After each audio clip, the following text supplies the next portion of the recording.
The fan stands still. The lights are on.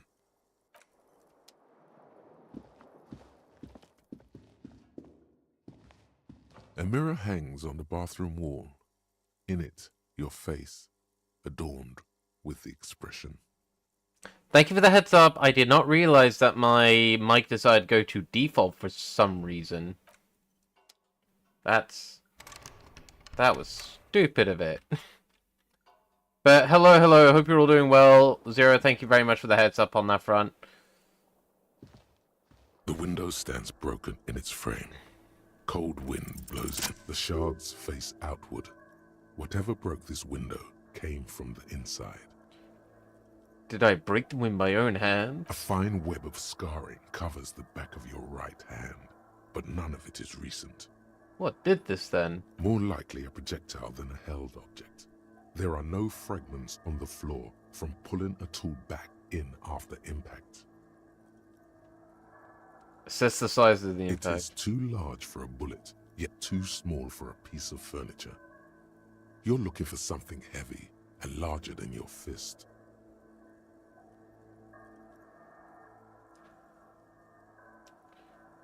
The shoe you found on the balcony fits the hole almost as well as your foot.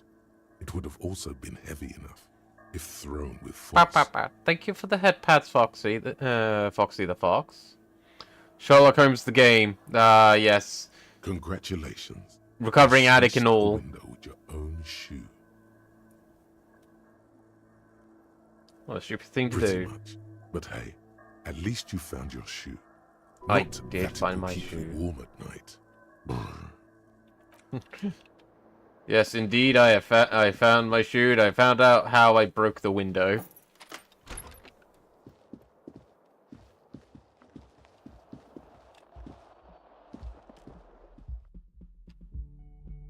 Right, so... we got a couple things we need to do. So one of them is to finish this. So we need to do an in-game hour of... Well, I think it's in-game hour. We need to do this timeline. So get this done, and then we can reattempt to try to get past the big guy blocking our way to the Union.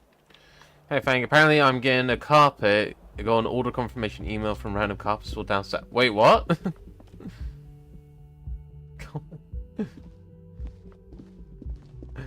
Go, can you say, look, I don't actually need a carpet. Can I get a refund? This door can only be opened with a key or from the inside. Still nothing. Got this person's full card and address details. Jesus. I'm hoping it's the case that they just misinput your information. Or like their email address and it's ended up with you. Oh, hello. Breakfast area is opened.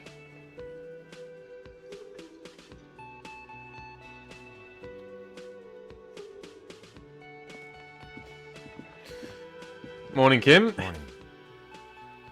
He gives you a quick nod. I've got some good news. I took care of the body. The thought of him decomposing in my MC wouldn't let me sleep.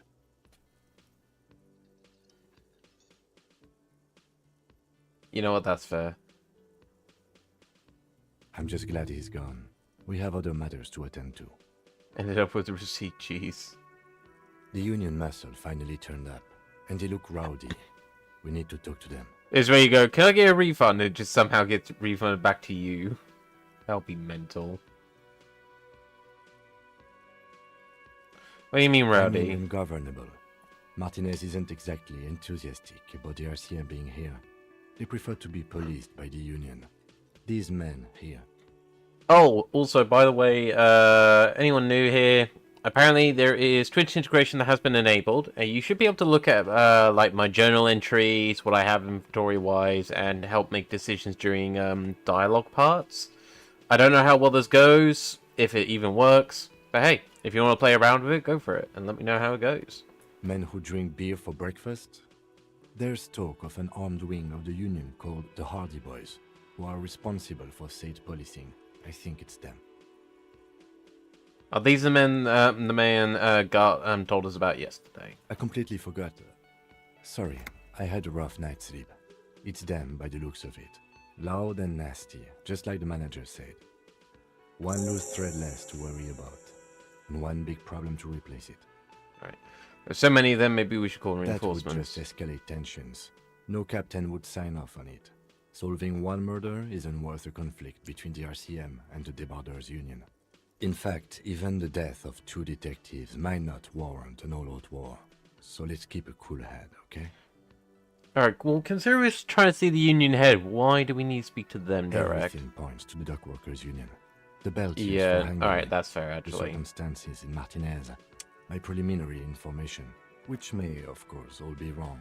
But we still need to talk to them, and it won't be easy. Alright, let's One roll. more thing before we do. We don't have to talk to them immediately. We can walk right past them, continue with our business. Good. A power move. Purposefully concentrate on something else first. Yeah, streetwise. Zoom right past. Do it on your own terms. They're in no hurry to leave. They think they own the place. Anyway, I leave that choice to you.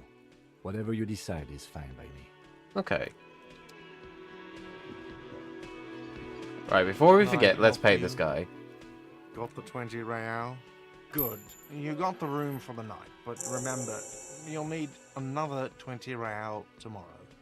Yep, Take it easy. that's fine. Deep down, he really hates being the guy who has to remind you.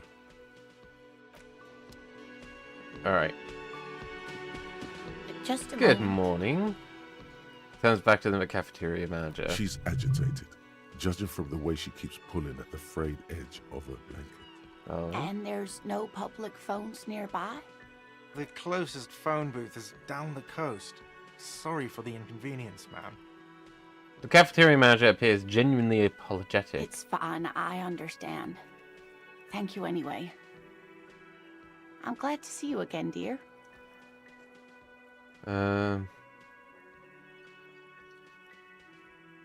Hey man, is everything alright? Please don't trouble yourself about me, sweetie. I was just hoping to make a call, but the Whirling's phone line isn't working. The Union office probably has a phone, but I can't really get there. Or to the phone booth down the coast. And Gary's phone is dead too. Oh, nice one, Zero. I hope the drawing session goes well. I need to do the same thing myself, admittedly. What's wrong with the phone line? The manager was vague about it. Why would he be vague about phone problems? This is something to look into later. Ask God, maybe. Right, why did you need to use the phone anyways? To let the young woman who's house sitting for us know that we may be delayed.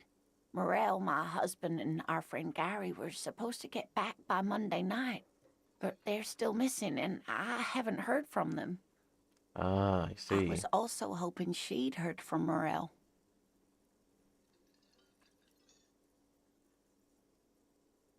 Okay, I'll buy it. Has your husband gone missing before? That's just it. This isn't like him at all. He always plans his expeditions so carefully. Okay. You have more important things to worry about. She glances out the window towards the bay. What's this expedition your husband's on? Just some field work, sweetie. Morel is a highly trained scientist. He and his assistant Gary are studying an extremely rare species of insect. Okay. They should have returned by now. They were just going down the coast across the water lock to set a few traps. He said they'd be back on Monday. What could be keeping them? Well, we know the bridge is The down. waterlock. That was broken. Could this be it? Who's this Gary person? Do you trust Oh, him? sweetie, it's nothing like that. Gary's as loyal as they come. I trust him with my husband's life any day. Alright, the water lock is to the other side of the coast is broken. They're probably just stuck over there. Oh my. What happened to the water lock? Some technical problem, Well, probably. whatever the cause, I'm thankful. To both of you. You've spared me another sleepless night. You're welcome, ma'am. Yeah, because we saw that yesterday. It was a sign that was I hate broken. to ask, but if your investigation takes you to the other side of the coast, please do keep an eye out for my husband. Sure. This will surely lead to a cryptozoological mystery with that extremely rare insect. Hell yeah. And if you see him, let him know Lena is waiting for him here at the world. Drawing stream soon. It's so tangled So, up in his work that he may not know the water lock's been repaired. hang And on. it's cold out there. Yeah, that's very true, Lena. Yes, so I will. So one thing I've said in the past before, I think, but it's always good to give a refresher. Once I start uni, and I start getting like kind of my tasks for self-study and all that sort of stuff, I will be looking to do more drawing streams, like doing drawing streams a bit more regularly.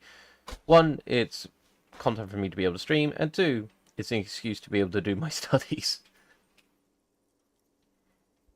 But yeah. If I see him, I'll let him know you're here when or if I get there. Oh, you're such a dear. Thank you, sweetie. Alright, so your husband's some kind of scientist. Oh, yes. Yeah. A zoologist.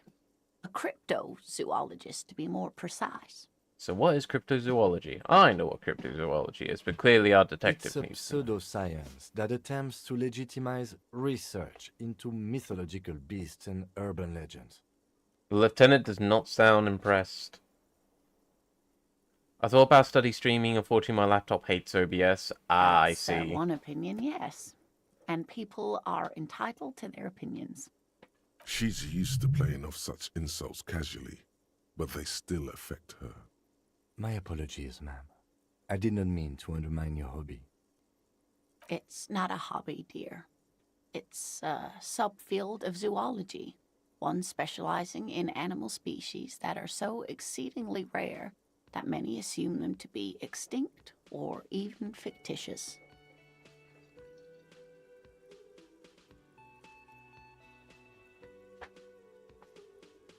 Alright. Searching for such species called cryptids is difficult and often thankless, and frankly, many scientists are too lazy to do it.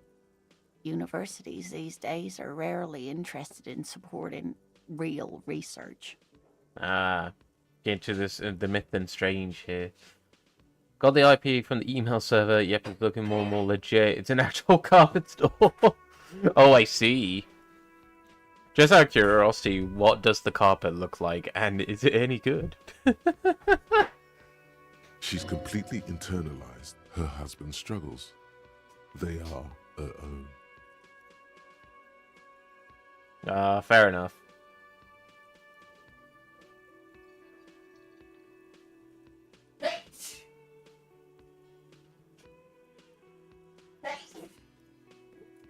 Bless you.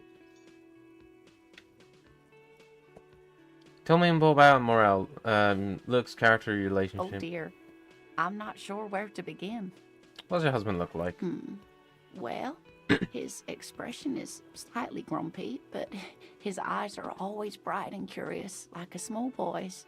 And his palms are quite coarse from all the field work, but he's quite gentle.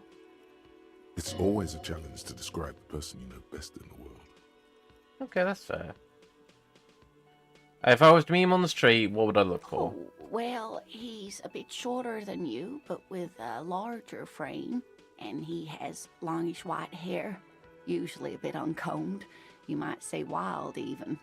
The lieutenant pulls out his notebook and begins jotting down the woman's description.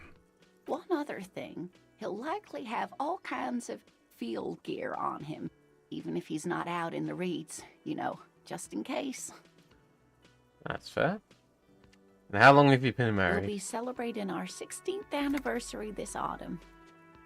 Not the most numerically satisfying anniversary, but I like the less obvious milestones even more somehow. Oh, that's fair. How did you two meet? By a dating agency, I'm ashamed to say. I was looking to get back into the scene after recovering from my accident, and he'd just divorced. We hit it off, and, well, here we are. You know what? That is She's absolutely fair, skipping Lena. over some important parts.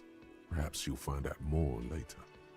Okay, I think I have all the information I need. Let's I hope let's I've move been on. useful. Tell me more about this rare insect your husband's Oh, looking for. sweetie, it's fascinating, but I shouldn't bore you with entomological minutiae. The lieutenant gives you a sideways glance. Okay, maybe Of course, later. dear. Maybe you can convince her to tell you about some cool cryptids. There's really no point in manipulating anyone. She'd be only too pleased to tell you about her work. Go on and ask. I'd like to hear some of the cryptids you study. Could you just tell me about a couple of them? Oh, I'd be delighted. Truth be told, I could really use the company too. One cryptid, not a couple. One. This won't turn into some kind of cryptid extravaganza. Okay, came just one. He nods and assumes a waiting posture. Cryptids, cryptids. Let's hear about all the interesting cryptids. Ooh, tough choice there. Biggest cryptid, tiniest cryptid, most dangerous cryptid. Is that a cryptid on this pen you gave me? Are there invisible cryptids? You know what? Is that a cryptid on the pen you Yes. gave me? It's the kind green ape. Half war story, half undiscovered species in the genus Homo. War Yes, story? it was reported by soldiers in South Safra during the war. The kind green ape would visit bunkers during the night, healing wounded soldiers with its saliva. Well, hang on, with his saliva? What the Yes. heck? It has amazing healing qualities. Some soldiers reported growing back limbs, regaining their sight. Okay, and there was something about an undiscovered subspecies of Indeed, man? there is. It's our closest relative among the cryptids. Same taxonomic family, different genus. Which is to say, the kind green ape is a species with which we share a common ancestor, and that evolved parallel to our own. Just like your partners.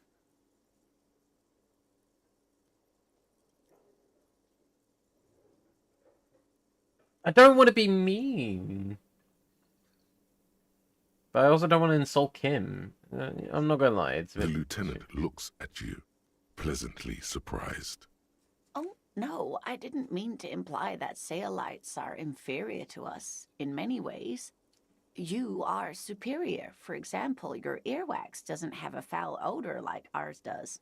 A tremendous evolutionary advantage, I'm sure. But perhaps we've had enough speculative biology for today? Okay, yeah, I don't want to push him too much. Plus, we got other things we need to do. Educational, sadly, we need to discuss something else. Of course, dear. That's all, ma'am? No. We can always learn more about cryptids later. Like, maybe after business has concluded.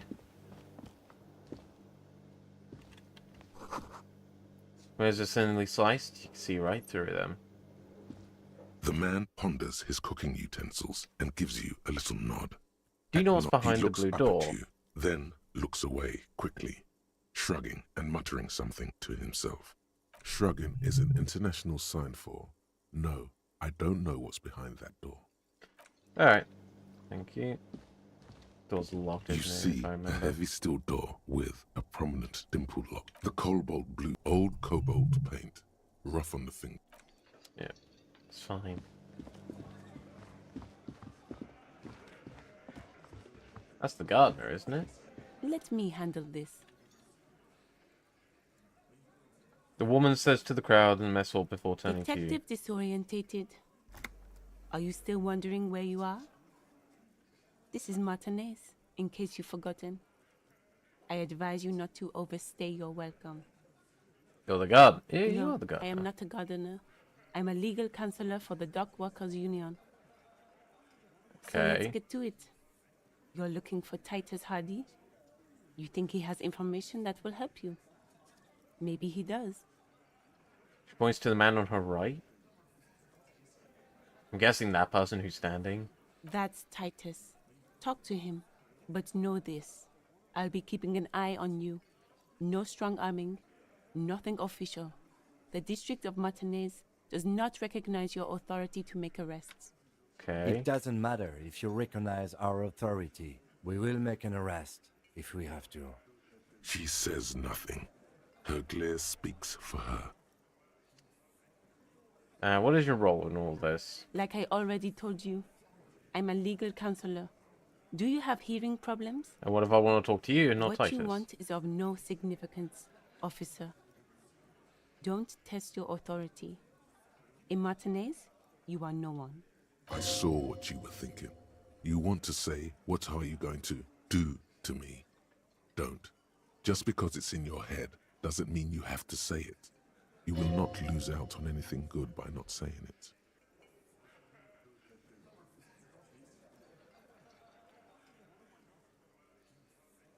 Why are you so aggressive? Aggressive? You make your living enforcing violence. These people are just dock workers. Uh-huh. So you were spying on us, and now you represent murder suspects.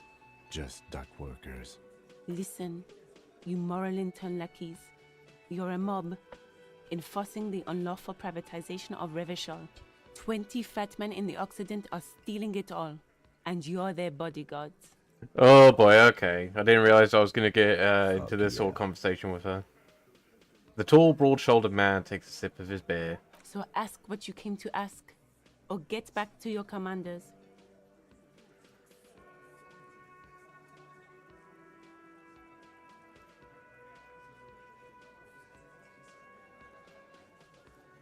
Let's just ask those Let's. questions. But not until after I've spoke to other people who are going to be less rude.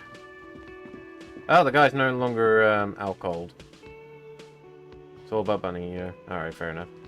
What's the VIP reward? VIP is that you get a nice VIP tag. Well, much else to it at this current stage?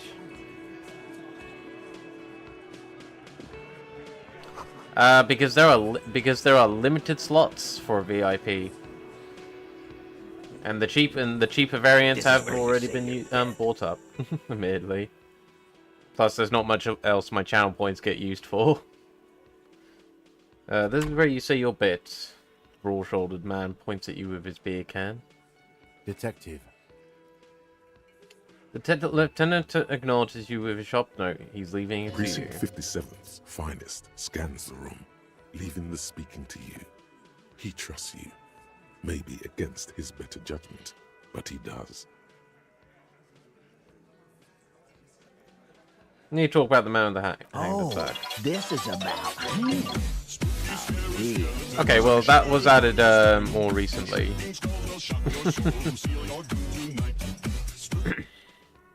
You sure took your time, huh?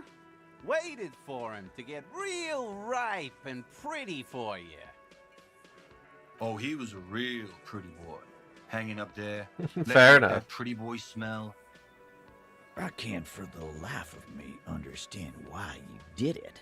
I mean, I would have just left him up there. You must really like cleaning up. Nah, it's all good. people's shit. It's all good, Zero. You might want to start asking your questions now. It's not going to get better than this. These guys are so macho, they're ready to confess to first-degree murder. Ask if it was them. Scan the room first. Eyes here. You got business with my boys. You got business with me. The boys are too eager to please him to keep their mouths shut. You're gonna get a good head count here. Just wait. Fair enough. Yeah! You fuck with the Hardy boys, you fuck with Titus Hardy. Shouts the scrawny rat-faced man, 2 teeth missing from the front. Relax, Dennis. No one is fucking you yet. Says the 40-something man in the from the corner, with a plectrum hanging around his neck. Yeah, Dennis, calm down. No one's fucking you, you stupid fuck. Let Dennis enjoy his fucking, man. We don't mind. You know his gang tattoos. The man must be either Mesk or Samarasian. Yeah, you're not even being fucked, Dennis. Easy, fellas. We got company. Mission failed. We'll get him next time. Around. Oh, trust me, Zero, this ain't even the worst of the language. Too late. You already scanned the room. You got a pretty good picture. Picture of Of what? the actors here. Oh, you yeah, could that's take fair. another look at the tracks in the mud on the crime scene. Compare it to these guys. That's fair. The hangman in the backyard, did you do it? The pretty boy. You guys really love talking about that pretty boy. Funny. But my partner and I have a serious matter to discuss with you.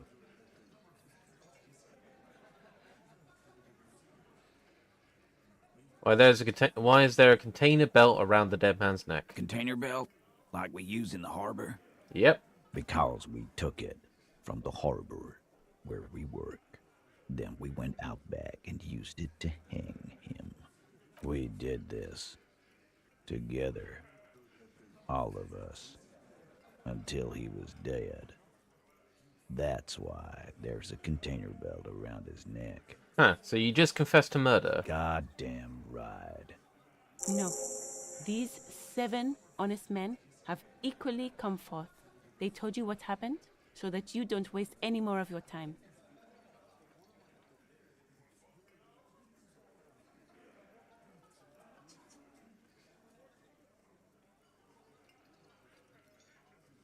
So who called the shots that Are night? you deaf? There will be no singling anyone out.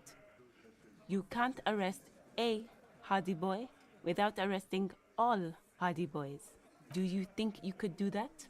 Do you think you could arrest them all? Don't have to. One of them is more complicit than the others. Who do you fucking think does?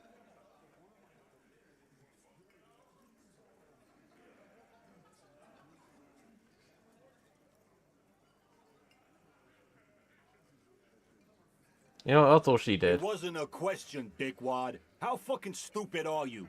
No, I just like consoling him. This asshole is worse than... Titus runs the Hardy Boys, genius. I think you got your answer, Mr. Law. Yes, there are some administrative differences. But on that night, they all acted as one man.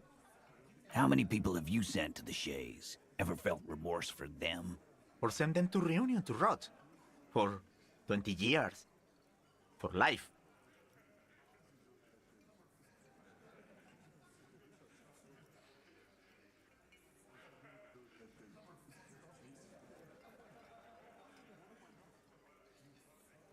What we do is different. We enforce the law. You just go on people like But nothing. you see, a lawman, is something people agree upon.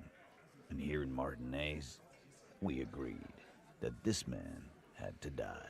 Okay. When did the hanging You don't have occur? to keep answering his questions. I know, Lizzie. Relax. We killed him last Sunday night. Seemed like a good way to end the week. How long have you known the victim? Known him? We don't associate with scum like that, asshole. Yeah! Who do you think we are? Part of me's telling me they didn't actually do it. Quiet. He came around about 3 weeks ago when that Pines cow first sailed into town. Happy? By the Pines cow, you mean the representative for Wild Pines? The shipping company you are striking against? No. I mean the Pines cow.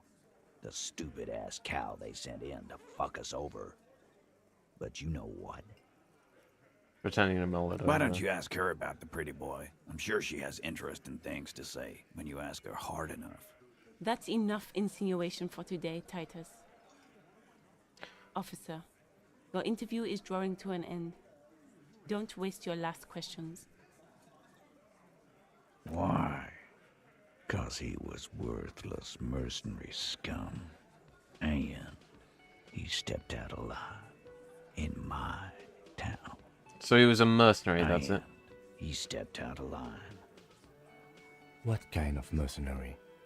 The kind that shows up when you start a strike. The experienced kind, too. Had Cohoy and Semenine written all over him. Ex-Oranese Special Forces. A live grenade. Right here in our bar. This one has a special gripe with him coming here. I can't prove it, but I know he was sent by the Wild Pines. They hire merc shit like that. Story of every strike from here to Samara. Alright, so how do you even know he's special 'Cause forces? one night, he walked straight up to the mic and said, I'm RNE's goddamn special forces, and I'm gonna fuck you all. Really? Yeah, really. Had a gin and tonic up there, sang some RNE's paratrooper song, and said he's gonna fuck everyone. We couldn't believe it either, but he fucking did. Right there. Like some kind of animal. Okay, but what did he actually do wrong? Wrong? He harassed women, raped one, harassed workers, threatened to kill some as a warning. Uh-huh. There's a slight unease in him, suddenly. He regrets mentioning the rape. Okay. To kill us all, if we don't open the gates, if we don't let the scabs in, if we don't bend over. And that was before he started coming here. Yeah, he said it was his favorite joint now. Started coming here every night. Drinking, grabbing girls.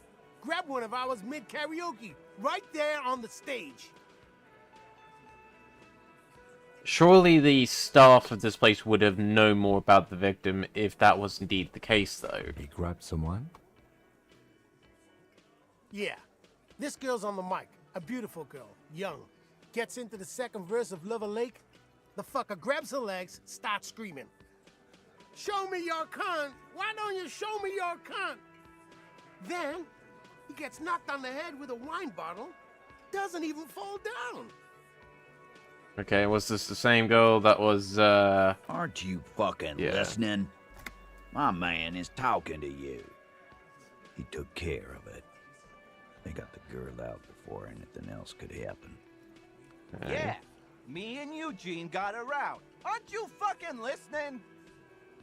It repeats like a parrot.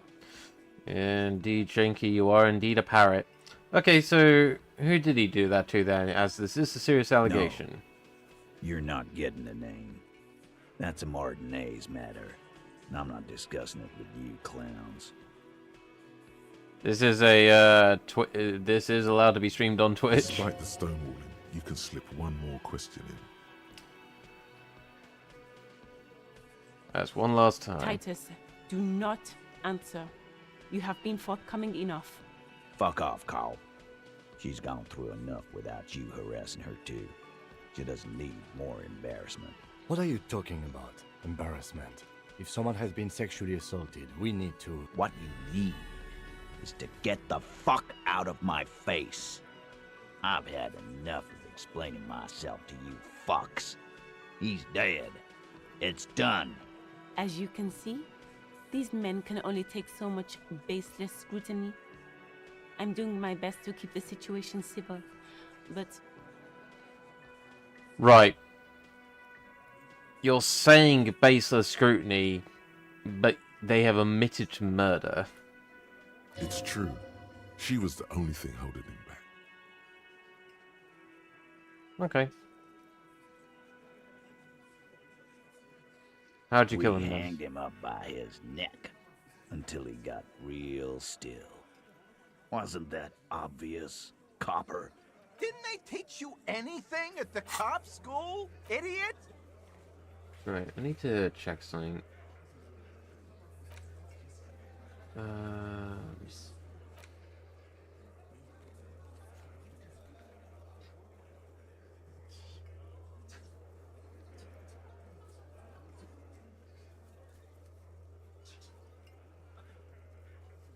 Damn, I wish I had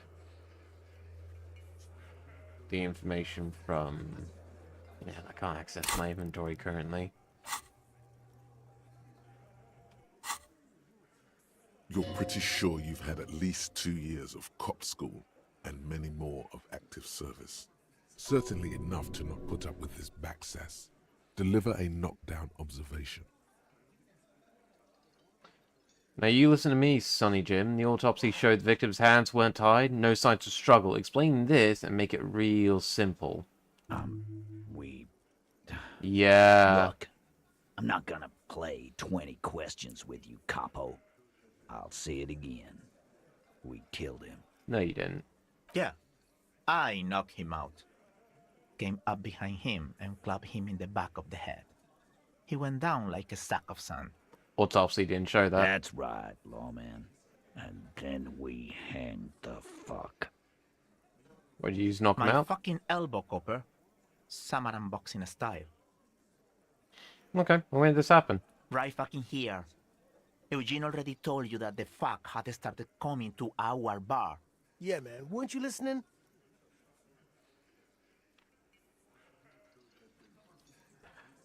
Okay. Titus is solid as a rock, and so are a few others. But First, tell me who's solid. Elaine, who looks like he might be Titus's right-hand man, the least antsy of the bunch. Yeah. Definitely not his first time being questioned by the police. That makes sense. This little rat-faced fellow is solid too. Always fidgety, yes, but no change there. Him neither. Mostly keeps to his tomato juice, or whatever he's got there. So who's cracking under pressure? This one. He swam profusely and has definitely difficulty breathing. They smartly kept him out of the conversation thus far, definitely the weakest link in the chain. You having trouble breathing over there? No. He looks upstyled, his forehead shining from sweat, a few coiled locks are peeking from under his warm woolen hat. Of course he's having trouble breathing. Just look at how fucking fat he is. Fuck off, Shanky.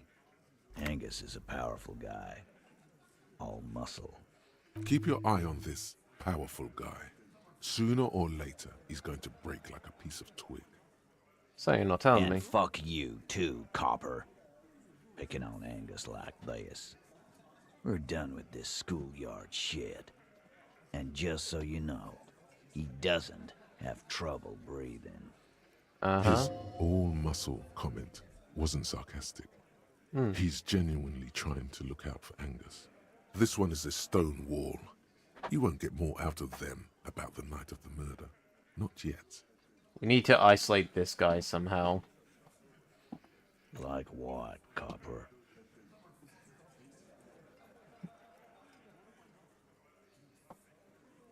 Nothing. Your investigation here is done. Leave Martinez, go back to your stations where you belong. I think we're going to stick around, thanks. Some things don't add up here, Titus. I've done this job for long enough to know that people don't just confess to first-degree murder, even if it is a group responsibility. We're going to look into this. Good luck with that. You've heard everything a rent-a-cop is gonna hear from us. Real law officials. You're lucky you didn't get a beating. Mate, I will beat you down. Rent-a-cop. So that's what this is about. He doesn't see you as his equals. Forget about their games. You've mapped out the characters. Reading the footprints in the yard should be easier now. No, alright. We'll leave that for now.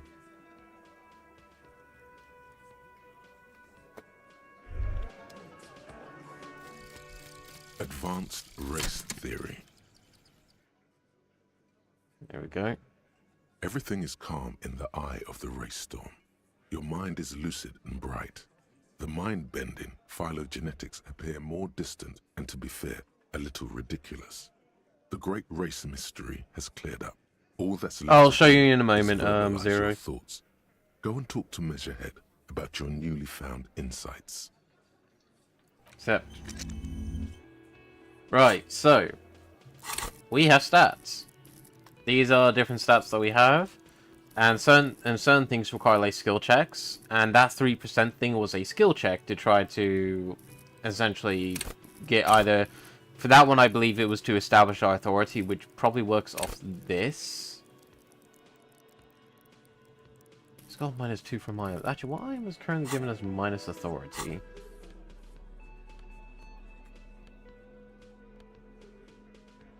This. Yes, it gives me +1 inland and empathy, but I'm already doing pretty well with those, I think. Yeah. I don't need it. Additional bonuses with those, admittedly. Right. Since we got that, we can go and speak to Musclehead. Oh, actually, no. Before we do that, let's go and investigate the footprints. Oh. God dang it.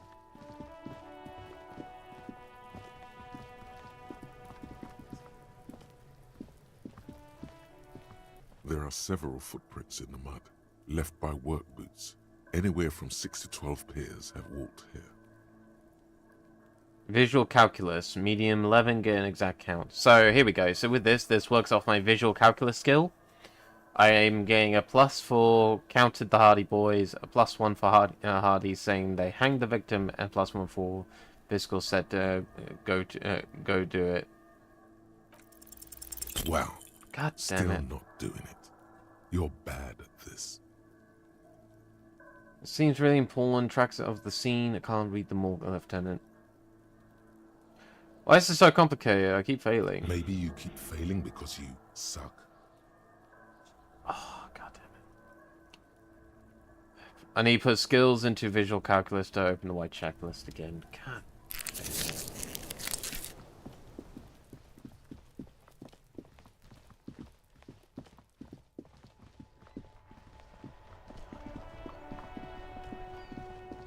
Alright, let's go and speak to me, Ed. Why are we such an ass to ourselves? So we've learned a few things from our first day of this character. Something tragic has happened in the past which made him basically become a absolute horrible alcoholic and drug abuser. We are currently on the downward spiral of coming off speed. The unpromising race pupil returns. Why not with Hardy Boys? I am not the first line of defense. I am the last. In addition, these so-called Hardy Boys are an effeminate clique of bodybuilders. Their company is spiritually degrading. Okay, but you're all still part of the union. The Hardy manlets are on the pay of the company. I answer to the union alone. And I do this out of race heroism.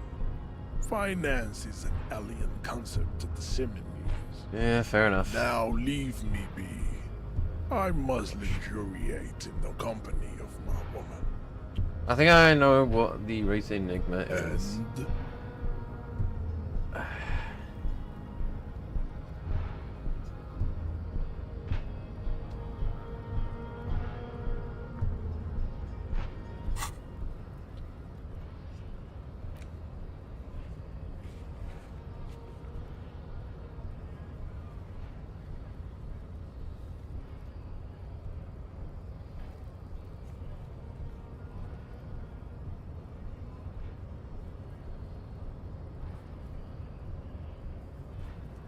Okay.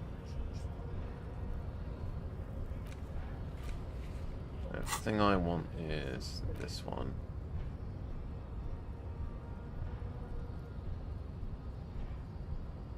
Oh, okay.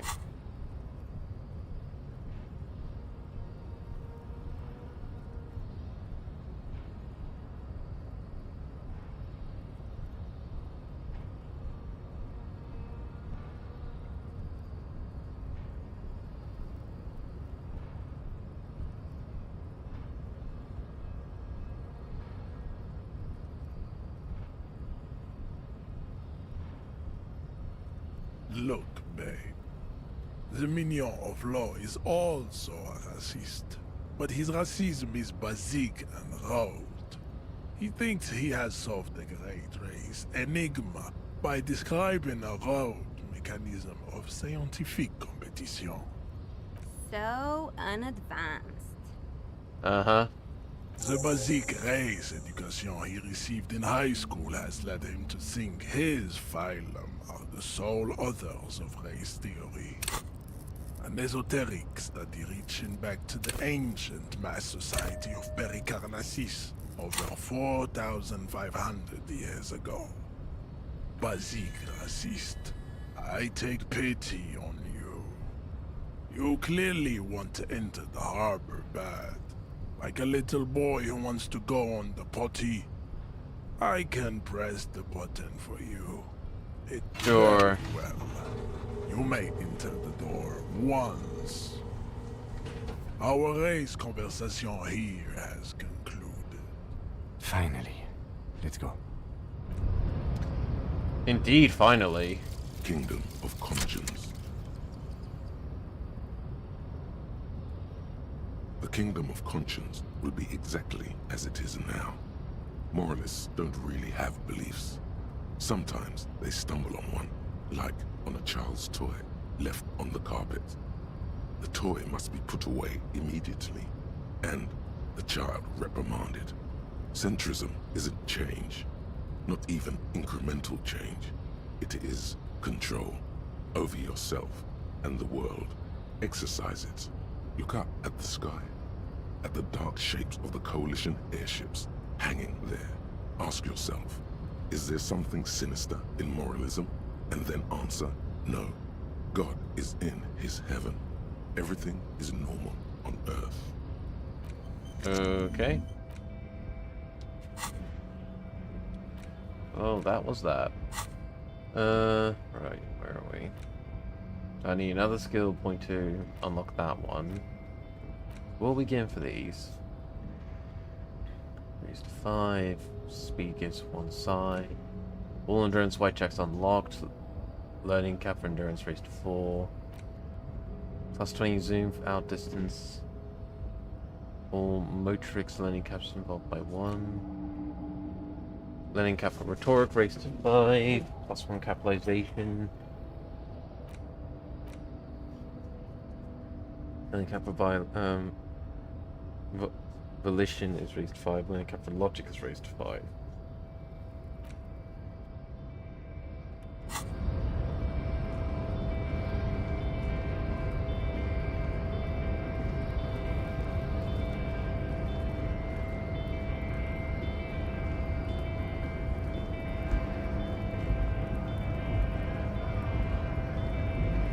Hola, wandering man.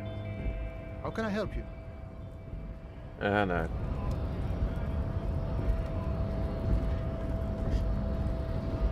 Alright.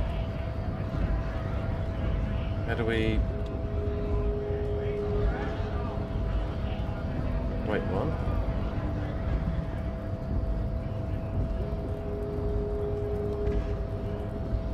Where's our way in?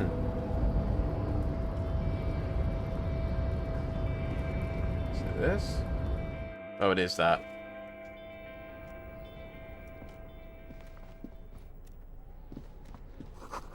Every worker member on the board is written on top of the flyers. There's a Dewey typewriter, the model name on the back. Someone left the coffee machine on.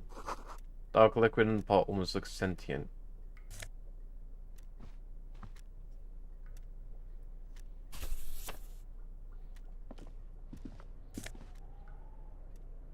Postcard, we can sell that.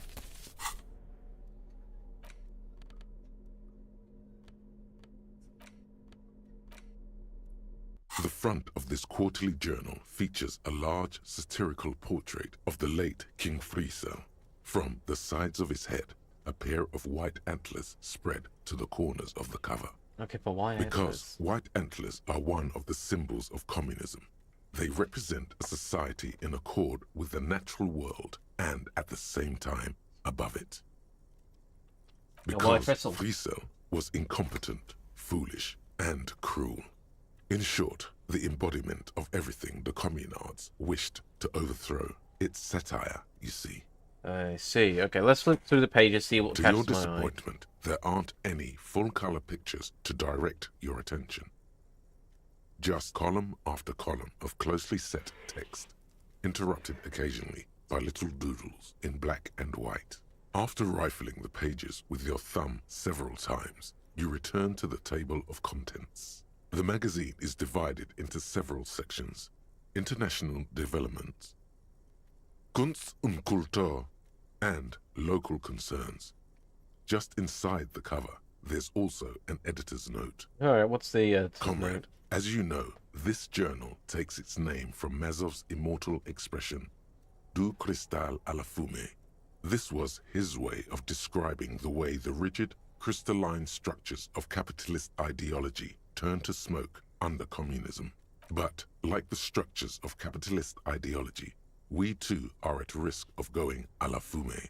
Unlike many publications which are content to spoon-feed their readers reassuring drivel. La Fume is committed to telling the radical truth, even when that truth may drive away potential subscribers. So please, if you value our radical Mazovian perspective on contemporary politics, culture, and international affairs, Kim, I please think it's a consider communist subscribing magazine. today. What do you expect? It was laying around the office of the débardeur. You flip back to the front of the magazine. The table of contents unfolds before Alright. you.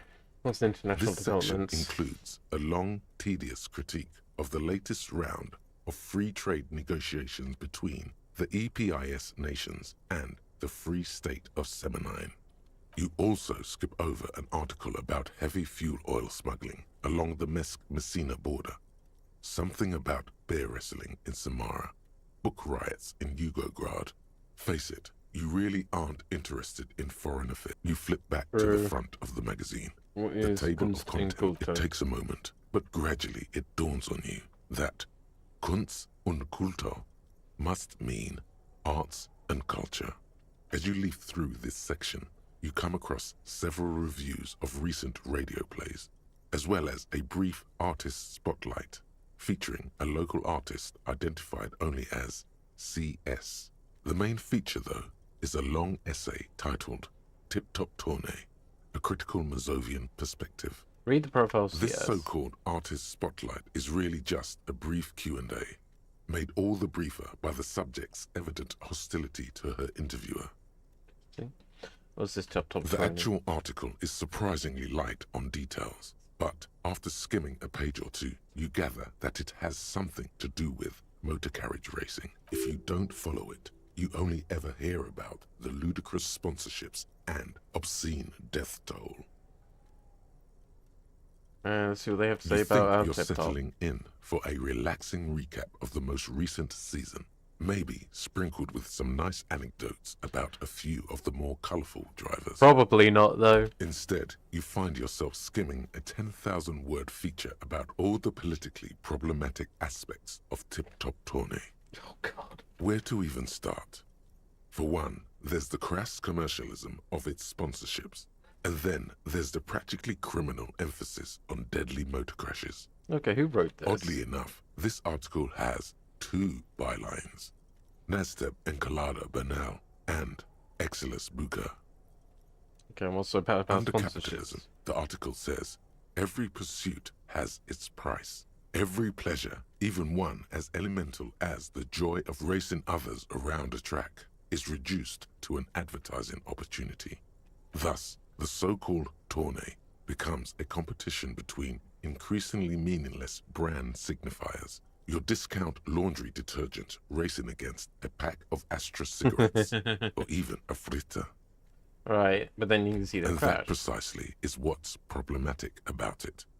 Were it not for the promise of random, spectacular violence, audiences would quickly lose interest.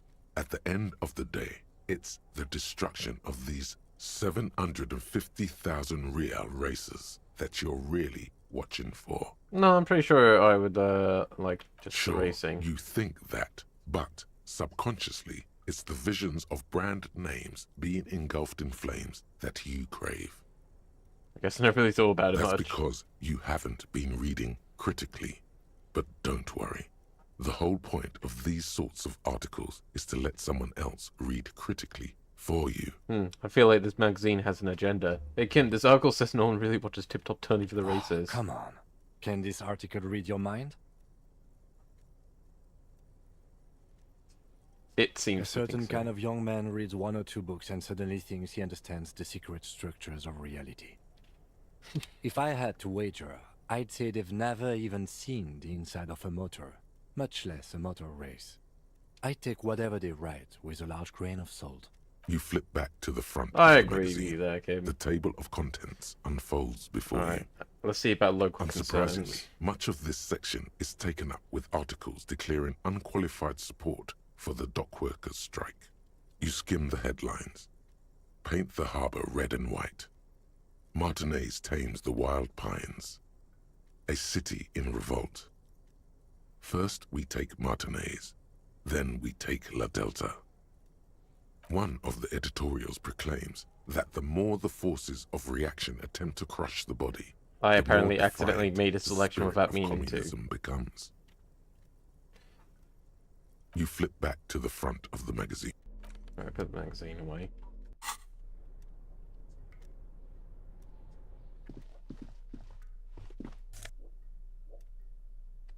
Magnesium, thank you. -1 drama.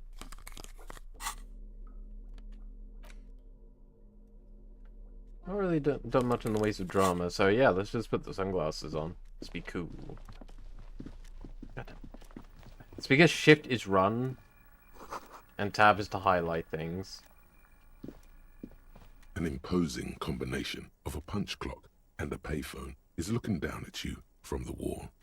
A note on the side says, "Tokens unavailable due to strike. Use change." Maybe later.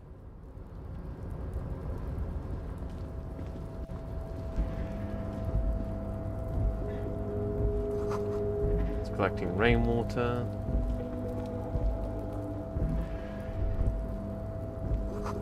All around you, the great machines in consents.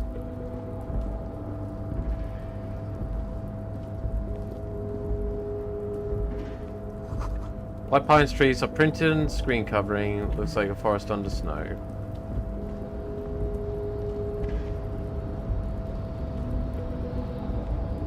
This is a big place to explore.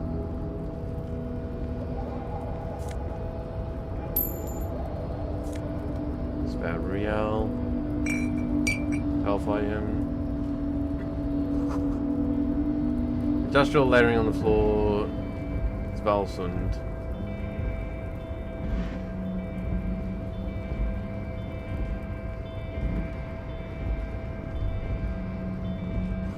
Shipyard is oddly quiet. The great machines are sleeping. Hello, Amy. How you doing? Ba, ba, ba, ba. Hope you've been doing well. Industrial side thermos. Smells like burnt coffee. Thank you for the head pads. Lots of oil and rust comes from the counter in front of you. Smells like blood. Alright, so this is something we can't unlock. Hang on. Would it help if I have a crowbar? Yes. Ultra Series. Ooh. That gives me +1 to interfacing. But I believe interfacing wise I'm not too bad on the number. 5. This gives me a +2 hard light.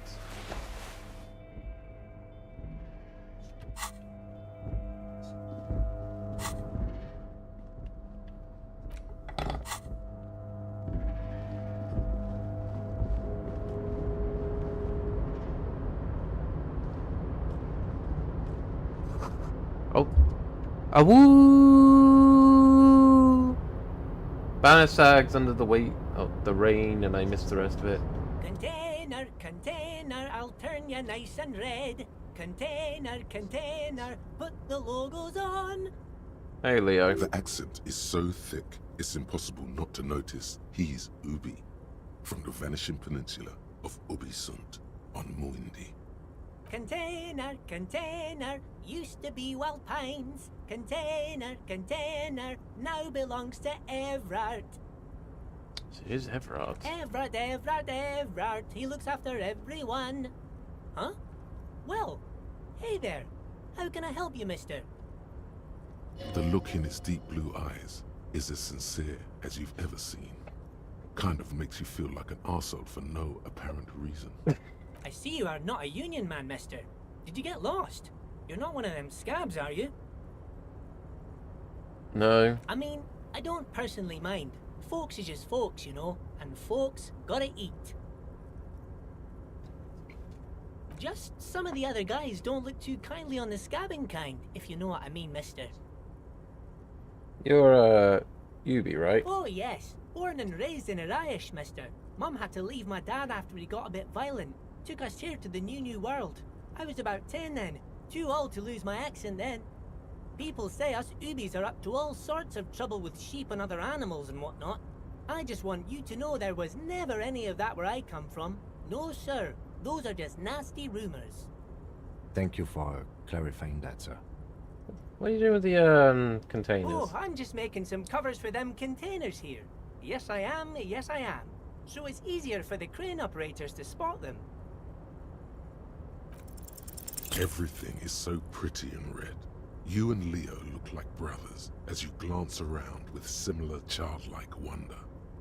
The old man whistles and hums a jaunty tune to himself. So where is everyone? Most of the guys are down at the gates, keeping the scabs from coming in. Fair enough. We're on a strike. The whole union is. You don't have to work when you're on strike. Ha! We haven't worked for 2 months now. Jeez. So no one is working? Not everyone is down there, of course. Mr. Evrard is in his office, where he always is. And Jean-Luc is guarding the gate. But Titus and his boys got into some drunken trouble and Evrard sent them on a nice vacation. For a week or so. He stops but seems eager to tell you more. What are they getting into? I'm not really supposed to talk about that. That's union business. Welcome back, Zero. He smiles and leans closer. Him and his boys stirred up something in town. Probably drank too much and got into a fight or something. I heard Mr. Evrard telling them to take some time off.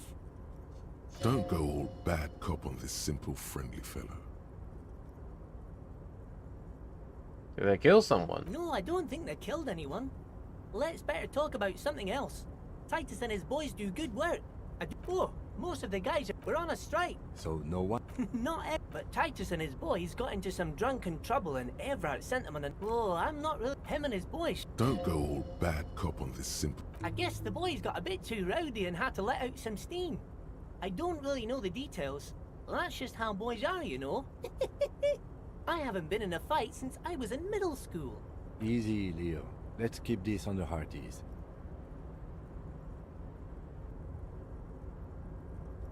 Too rowdy. What kind of fight did they get into? Too late. Leo's mouth is still moving and the words are spewing forth. Words, words, and look, even more words. This guy could go on till the end of days. Now he's talking about some drunk sawmill owner who... No, he already switched to a prized fishing rod he apparently owned at some point. Okay. You know what? Just cut in there. Yes, yes. Everybody needs a job, and this is mine. I'm Leonard, by the way. Leonard Bellick. But everyone calls me Leo. Will man raises his hand in a welcoming Unlike gesture. Mr. Everett's right-hand man when Mr. Edgar is out of town, and Mr. Edgar's right-hand man when Mr. Everett is away. Actually, Miss Beaufort is the right-hand man, but she's a lady. Who is this, Miss Beaufort? A real pretty lady with a skin like those Douai Sucre candy bars my missus likes so much. Them are real nice to suckle on once the dinner is done and me and the missus sit down beside the radio. But I can't listen to the radio all the time. There's so much to do around here and I'm always busy keeping things running here. Yes I am, yes I am. Stay on this Miss Beaufort topic. So who is this person you mentioned? Oh, Lizzie. She is a real sharp tool. Mr. Everett put her through some fancy school and everything, east of the river. 4 years she was gone, and when she came back, she was all fancy and lawyerly. But she's a real nice girl. Grew up in this here neighborhood, knows everybody and gets along with everyone. Real pillar of the community one Lizzie. day, I'm sure. We know who that is. For a fraction of a second, there's sadness in his eyes. If me missus and me was to have a child, I'd be real happy if she turned out like her. But she can't have kids. Dr. Lemaitre said so, and she knows about such things. Been a doctor for almost 50 years she has. Yeah, I think you're doing a great job around here. This place really seems to run like clockwork. Really getting Kim to trust you. Oh, nice. Lieutenant smiles a little. Well, thanks a lot. Coming from you, it means a lot, really. You didn't think it was possible, but the smile has become even wider. Sometimes I feel some of the guys don't really get how much I bust my ass for them here. But you guys are alright. The white rectangle on your clothes might not mean an awful lot in Martinez, but the recognition from an authority figure made Leo's day. So what's the container over there? Oh, that one. That should be empty as far as I know. Lots of containers here have nothing in them. They're just waiting to be loaded up. Okay. Right, I'm looking for the leader of the dock workers unit. Oh, you want Mr. Everard then? He's an awfully nice fellow, he is. Him and his brother are both nice fellows. They've lived their entire lives in this here neighborhood. He coughs, then continues Guys immediately. like Mr. Everard and Mr. Edgar, his brother, are real good guys. Made Martinez what it is today. Mr. Everard and Mr. Edgar and I went to the same school we did when we were boys. Patience.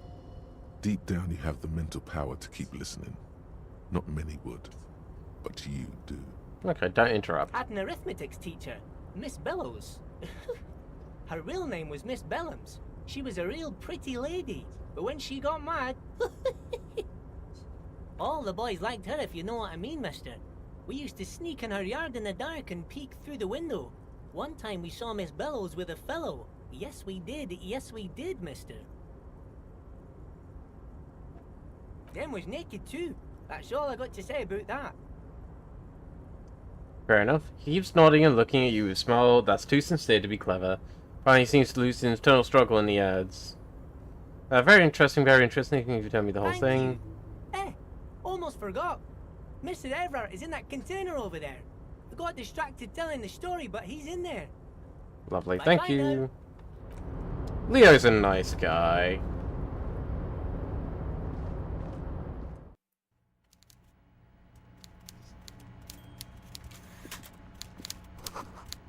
Coffee in the giant thermos is lukewarm. Stairs made of pallets are leading up.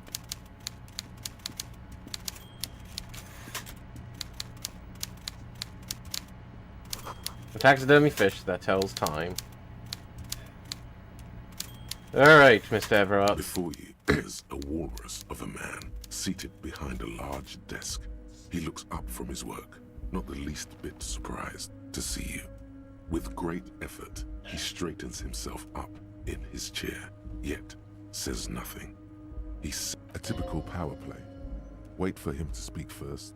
Show him you've got a backbone. Say nothing, Lillian, dead in the one eye. good eye of this man fills you up without even flickering. The other, his lazy eye, is constantly moving like a goldfish and grotesquely magnified by his +6 glasses. For a moment, you don't know where to look. It is unbearably humid in the trailer. Beads of sweat slide down the man's forehead. Keep staring. At first, nothing happens. His face wears a wide and self-satisfied smile. Every now and then, he smacks his big lips. Like a general over his maps, he plots his moves. Judging by the way he's licking his chops, it's going to be a good one. So... He begins to speak, albeit very slowly, purposely leaving a pause after his opener. Mr. Dubois, Mr. Kitsuragi, how nice that you found a moment to pay a visit to the Debardairs Union. I'm Everard Clare, head of this little operation here. Not gonna lie, that was not the voice I was expecting from this man. Please, have a seat. He gestures to a tiny folding chair opposite to his giant desk. The folding chair looks like a torture device. Extremely uncomfortable. You go ahead, detective. Whatever he has in store for you, it can't be good, he thinks. I'll do my best. Forget about that. What's with this Dubois stuff? You're getting some seriously bad vibes from that name. Why are you calling me Mr. Please, Dubois? Mr. Dubois, let us converse in a civilized manner. It's nothing. Yes, that's probably right. It's nothing. He's trying to throw you off your game with this Dubois nonsense. Don't give him the pleasure. Excellent, Mr. Dubois. I can see that you're a reasonable man, and reasonable men can be of great use to one another. So tell me, how can the head of the Debardairs Union help a representative of the Revachol Citizens Militia today? The chair you're sitting on has got to be the most uncomfortable chair in the world. Damn. It's violating your backside. Oh, by the way, I heard you got a rather rude reception from a certain Lawrence Gart. Some people have no manners, it pains me to say. This should take care of that nonsense. What's the giant novelty check on his desk? It's absolutely comically It should be huge. sufficient to cover your expenses for a few days and patch over your differences with a cafeteria manager. Go ahead, take it. Wow, that's 25 real. That's good money. You need it.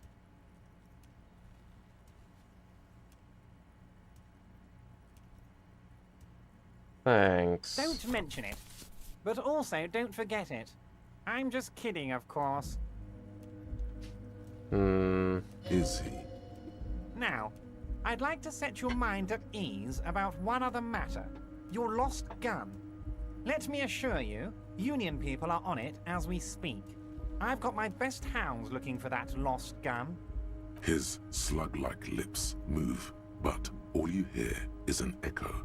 Lost gun, lost gun, lost gun. The world is swallowed by a black hole of fear. Only 2 words escape its gravitational pull. Lost and gun. So how do you know about my lost gun? I know everything, Harry. Right now, I know that you're worried. Don't be worried. Everything's going to be all right. It's not like you left it loaded. You didn't lose a loaded gun. Local children aren't out there playing with it right now, pointing it into their own mouths. It's in a safe place. I just know it. I have a feeling everything's going to be all right. It was loaded. There were 2 bullets in it. You always keep at least 2 barrels loaded.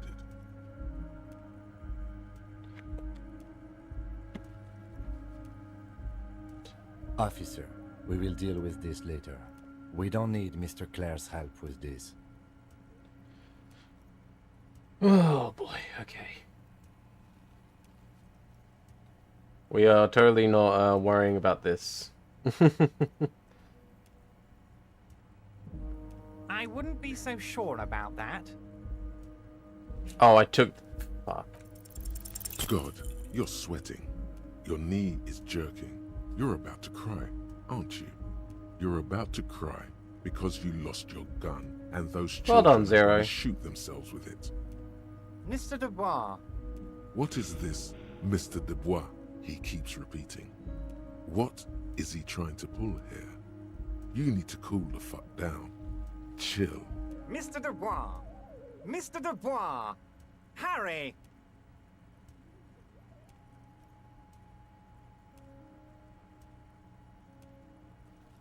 While Everard is distracted by your odd behavior, the lieutenant's eyes are mapping everything around you. The folder, desk, papers on the wall. Mr. Dubois, are you okay? Can I get you a glass of water or something? Are you having some kind of medical emergency? Maybe you could use your hands somehow, in a kind of throw-in motion, like you're throwing that Mr. Dubois act right back at him. He's Mr. Dubois.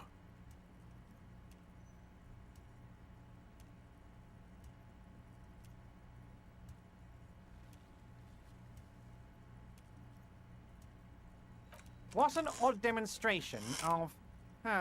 you got me, Harry. I don't even know what. As entertaining as it was, I'm afraid we're... Okay, enough. We are here to ask you some questions. Quick, here's your window. Get yourself together and ask him questions. Police officer questions. It is about time to stop embarrassing yourself. Questions will help you regain some of your lost dignity. We'll talk about the Oh, hanging. of course. That's your main thing here. That's why you're in Martinez. I know everything that goes on around here, and I would love to discuss it with you. So who did it? I mean, it's no secret that the lynching is connected to the strike. So much to talk about. Honestly, it's been weighing on me so heavily. I understand you need to interview me. Mm-hmm. I sense there's a But but. there's a thing that's been keeping me up at night. I want to talk about the hanging. I mean, if we could just calmly talk, exchange information, we could blow this thing wide open. Oh no, Zero. Yes, that sounds good. Let's do that. But I can't think straight with this thing weighing on me. You're police officers, aren't you? I have a crazy idea. You guys are basically door-opening machines. Incredibly talented at opening doors.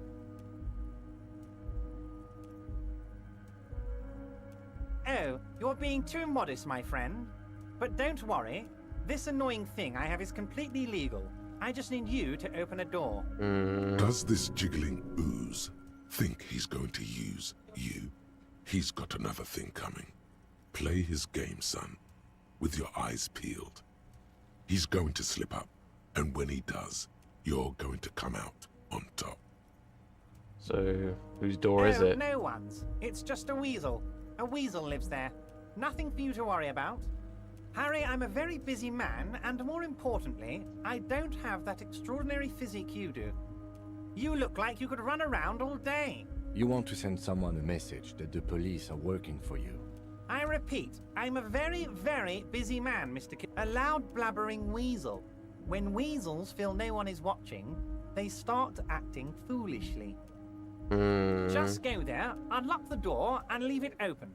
It's been such a burden on me, Harry. I just want this to be over so I can discuss business with you. But you don't know anything about the hanging. Harry, my dear friend, I am what people call a local bigwig. I know everything that goes on in Martinez. Fine, I'll look into it. Fantastic, my friend. Just let me know when it's done and we can take our friendship to the next level. You can get the key from Manana. He's down by the gates. Manana's like a free agent in the Union. Special operations, hardened socialist, a real free thinker too. He'll tell you precisely where the door is. One last thing, Harry. Just open the door. You don't need to go in or anything. I just want that weasel to come home and see the unlocked door. Are you gonna ask me how we got in? Honestly, I didn't want to bring it up, Harry. I heard you have become Measurehead's race pupil.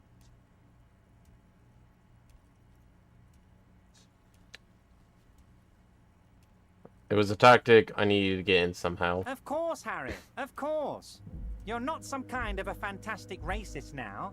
And rest assured, no one's going to hear about it. No one's going to know what you did with race there, Harry. Your race bonanza is safe with me. Word of how racy it got will never leave Martinez. You can see the map of Revachol in your head. Dozens of red arrows are pointing outwards from Martinez, moving all across the city. Anyway, I assure you, I am a very well-informed man. Information reaches me before I even get the chance to request it. Okay. You call me... What? You called me Mr. Dubois, why? Of course. Let us dispatch with the formalities. You call me Everett, I call you Harry. That's what the hanged corpse called you. Harry. That's really my My name. God, so it's true. I didn't want to believe it, but you are a fantastic science fiction amnesiac cop, aren't you? What are the odds of that? I think the odds of that are very low. Just testing So you. good to hear that, Harry. Apparently my sources were wrong. However, if you did have a spot of memory trouble, I could help you out. With my big fat folder. Are you trying to tell me you've gotten hold of some of our documents? Lieutenant inspects Everett over his spectacles. Mr. Kitsuragi, would you mind? Me and Harry are talking about his lost identity right now. Asking too many questions will make you look weak. You should maybe focus on the folder. God damn it. Drama's too... So where'd you get the folder? This? My friends in your organization gave it to me, Harry. I find that very suspicious. May I have a look? I'm afraid this is meant for Union eyes only, Mr. Kitsuragi. I'm sure you understand. Please continue, Harry. Everett's large hands are covering the folder, but the look on his face says, I know everything about you, Harry. I've got nothing to Oh, hide. Harry. Oh, wow. This is really something. I'm sure it's not that bad. At worst, he has an old RCM folder. So how about it, Harry? You need assistance, I presume? Still better than us at the Harry, moment. of course. Let's not linger on personal details and amnesia. I'm going to leave for now, You but we want might to talk wait. again later. You need this to get in and out through the gate.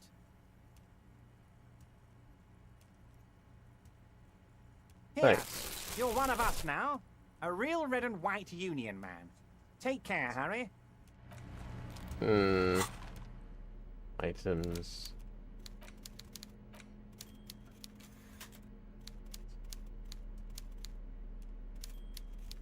Local street store.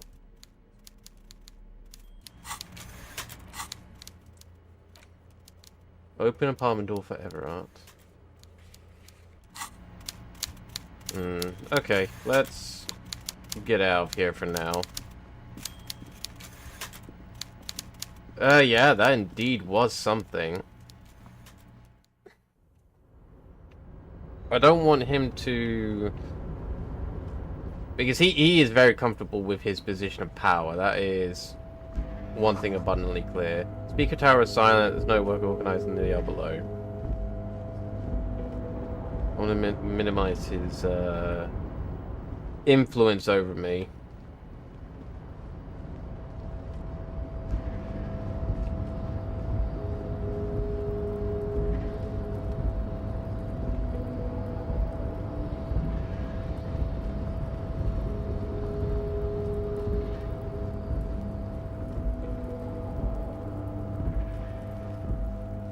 Okay, we're going to just very quickly see what's over here as well. The room is empty bottles of Commodore Red and Pone Prisons. At least 3 packs worth of cigarette butts. And what's in here? This is the night watchman's booth. The name on the door reads, René Arnaud. Okay, we're going to take a quick look inside. If you must. But please hurry. We are pretty easy to spot up here. Nothing incriminating catches your eye. The cabinets are clean and their sparse contents meticulously organized. It's a black and white photo of a young couple out in a street fair. The man is young, dark-skinned, and dressed in a Royal Carabinieri uniform. The girl is smiling playfully at the camera. The young man looks happy as well. He's about to smile. Right after this moment, frozen in time. You're sure of that? Why did you take that?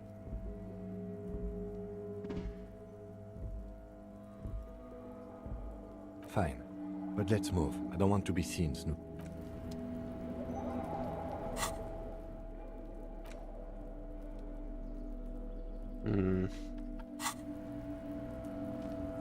Worst case scenario, we can sell it.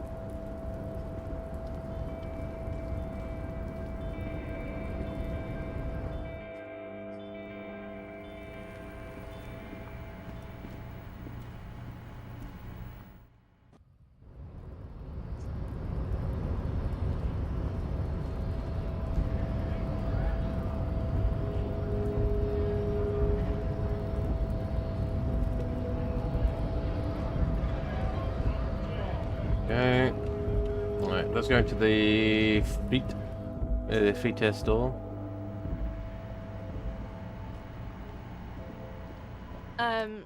Is this about the questions again? Because I don't, wow. I didn't know you worked for the union, sir. Anything else I can... Blow the whole thing on speed and gin right now. Speed. Does Frit have a gin. warehouse in the back of the Whirlings and A Whirlings and warehouse? I don't know. Maybe. I don't really care what Frit does. He's something to work with. She looks up from under her brow. Fine. Frit doesn't have a warehouse. Just a little back room here. Okay?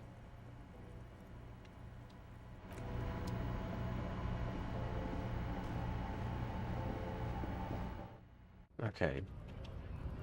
I have enough money to cover for one night at least. I don't remember if I've leveled up since. You. How do we get to you?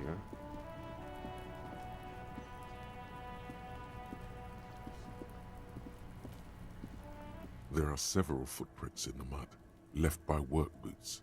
Anywhere from 6 to 12. 8 There we of go. boots have shuffled back and forth in the mud. Where else have we seen a gang of men in work boots? That's right. The hardy boys in the mess hall of Whirling in Rags. Alright, go over them one by one.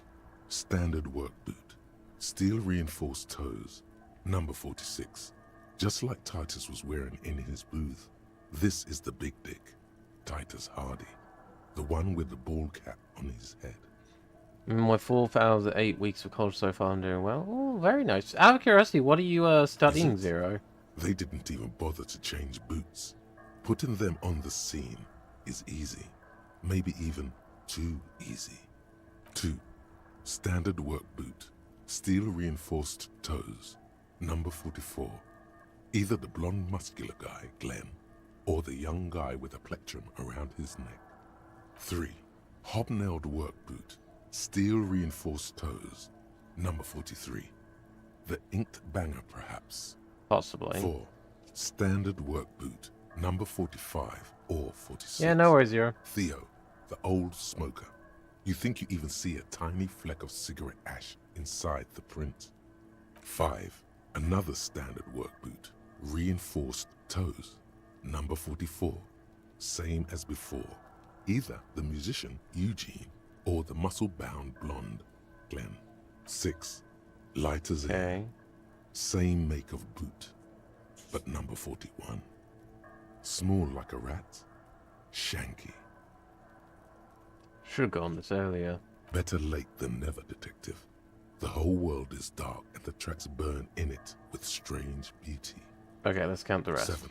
The glowing outline of a standard work boot. Number 46. The imprints are twice as deep as the others. The weight exceeds 200 kilograms. Fat Angus. Carrying something. 8. Another standard work boot. Number 44. There's an aberration in the pattern of the sole. The right sole is smoother, more worn. Curious. A missing 8th Hardy Boy. 7 sets of tracks, right? The Hardy Boys were here. 8, actually. That's all? Interesting. Then one of them seems to be missing. Anything else out of the ordinary? A leader like Titus doesn't let one of his guys out of sight easily, especially at a time like this. The heavy one, 200 kilograms. 200? This could be the combined weight of 2 people, one carrying the other who's tied up. Let's say a heavily built worker carrying a similarly built armored man. Maybe it was a fat Hardy Boy, the one sitting in the middle. He might be right. 200 kilograms of living weight is unlikely. Possibly, yes. Alright, light step 41. I'm guessing that's the skinny Hardy Boy. The one with his front teeth missing. Yes, well, he did look a bit like a rat, you're right. Do you think those prints belong to him? Yes. I could still be wrong, but I'm probably not. An aberration's all smoother than the other. Interesting. Let's name it the Old Soul. I wouldn't be surprised if this was the missing Hardy Boy. Wonder who he is. Someone operating a workbench with a pedal? Like a joiner at the harbor? Or maybe a drummer? Maybe. He regrets it the moment he says it. Just don't say anything, just nod. I don't know why I said that. We are not looking for a drummer. We are looking for a group of dock workers. The lieutenant clearly appreciates the chance to clear up the drummer issue himself. Perhaps it could be a driver. A driver would wear out the right shoe before the left. The accelerator is on the right.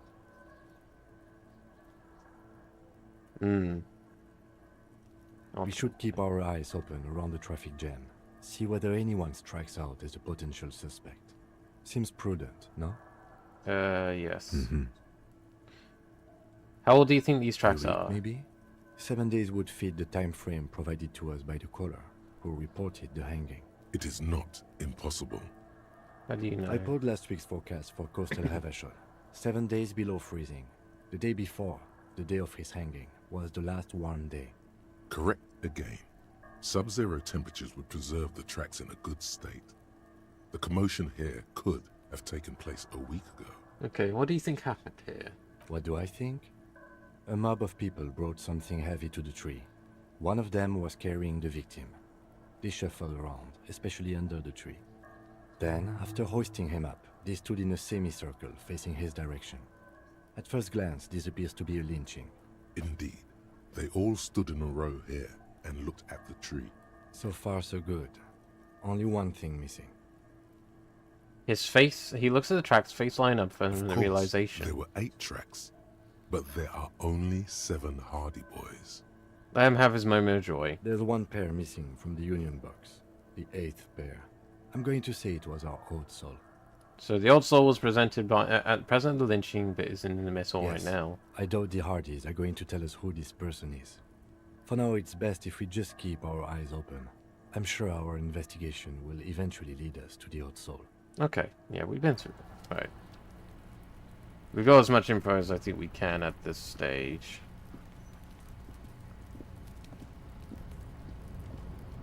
An inconspicuous pile of the roofing material, Eternite.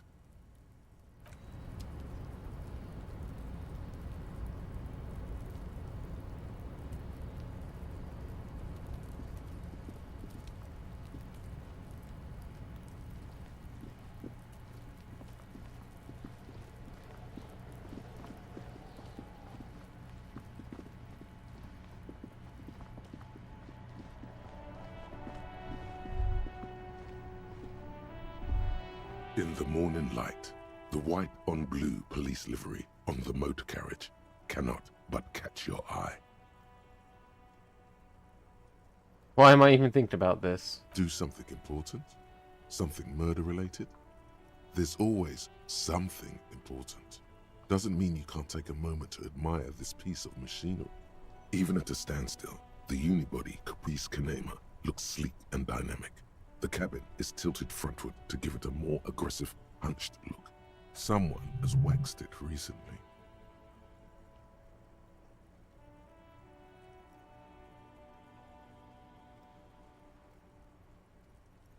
Mm-hmm. You want to take a closer look?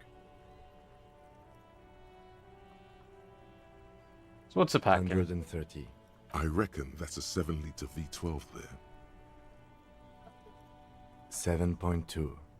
Supercharged.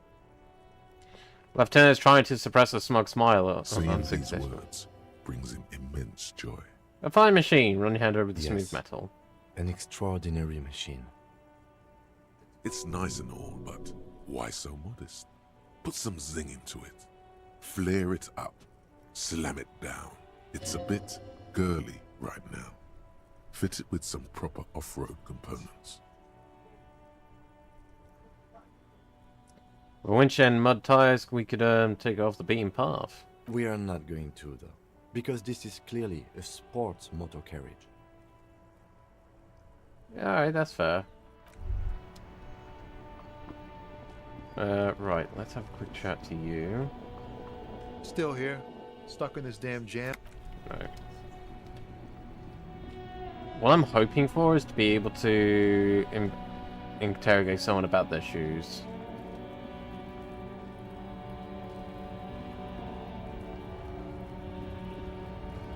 Looking for something?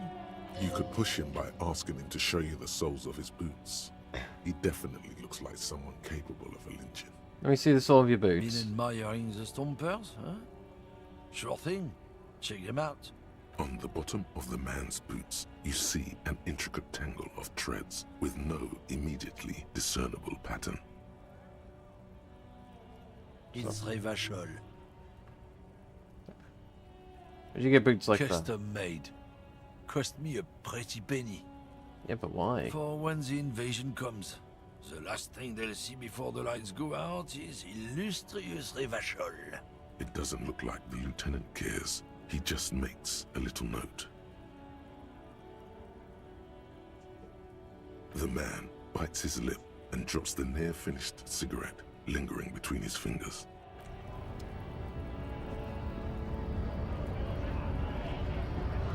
How about you, big guy?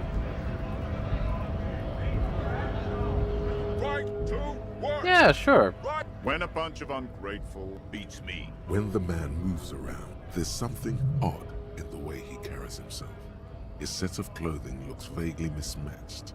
The different pieces of the attire seem ill-fitting. What do you His mean? shirt is far too small and an unpleasantly tight fit, while the overalls, held up by a belt, seem to fit a man with much more corpulence. Wearing new clothes? He ignores your question, choosing instead to turn to the emaciated workers, raising both fists in the air. The clothes are obviously not his. You've been talking to him for quite a while now. Something is off with this guy. Ask him where he's from. Okay, I gotta ask, where are you from? What's it to you?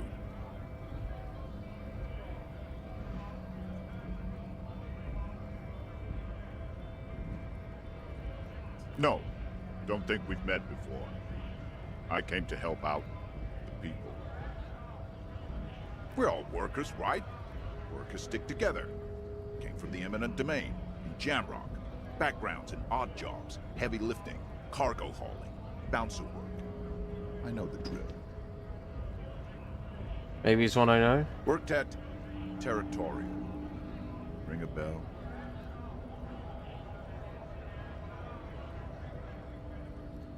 I think I've been there. It was a long time ago. What's it to you? Routine part of the check. Am I a suspect? We're all workers, right? Workers stick together. Worked at Territorial. Uh-huh. It was a long time ago. Okay, What's it to hold on. you? Big mess caused by union greed.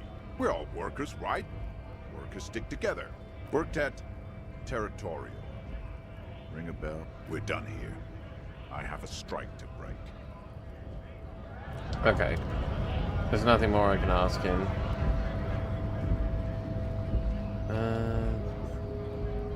A lorry stuck in the windows are clear. Stream on my tablet. Figure out how to stop the little Twitch overlay from disappearing. Fair one. I'll say, like, once you're all set up and stuff, you know, then yeah, we can certainly look into potentially doing something together. The woman still has her eyes. Nothing. No. This one is a monster in disguise. No response. Wait.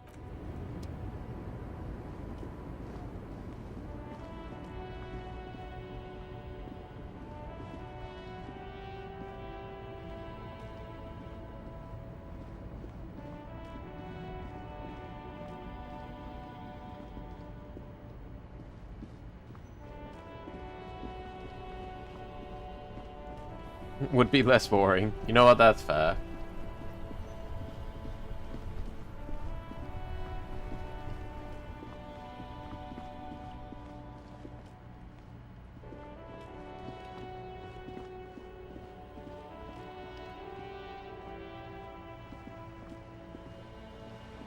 A rusting control panel with loose wires dangling out from the hole where an indicator light used to be, and a mechanical lever sitting. I'm halfway to the form change. This The grind is real. usually closes the water lock. Turning Fair. you pull on the lever, or nothing happens. Nothing happens. A spring brings the lever back to its original. Wasn't there a sign over there saying functionality?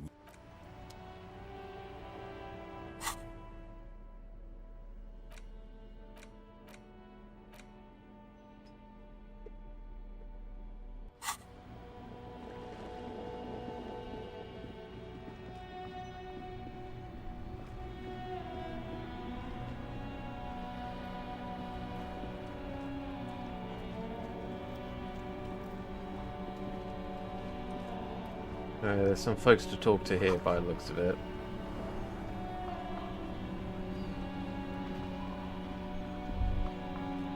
Life doesn't need to be a struggle.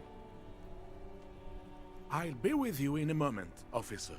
Let me just finish my sandwich. Talk to Angry Hard René first.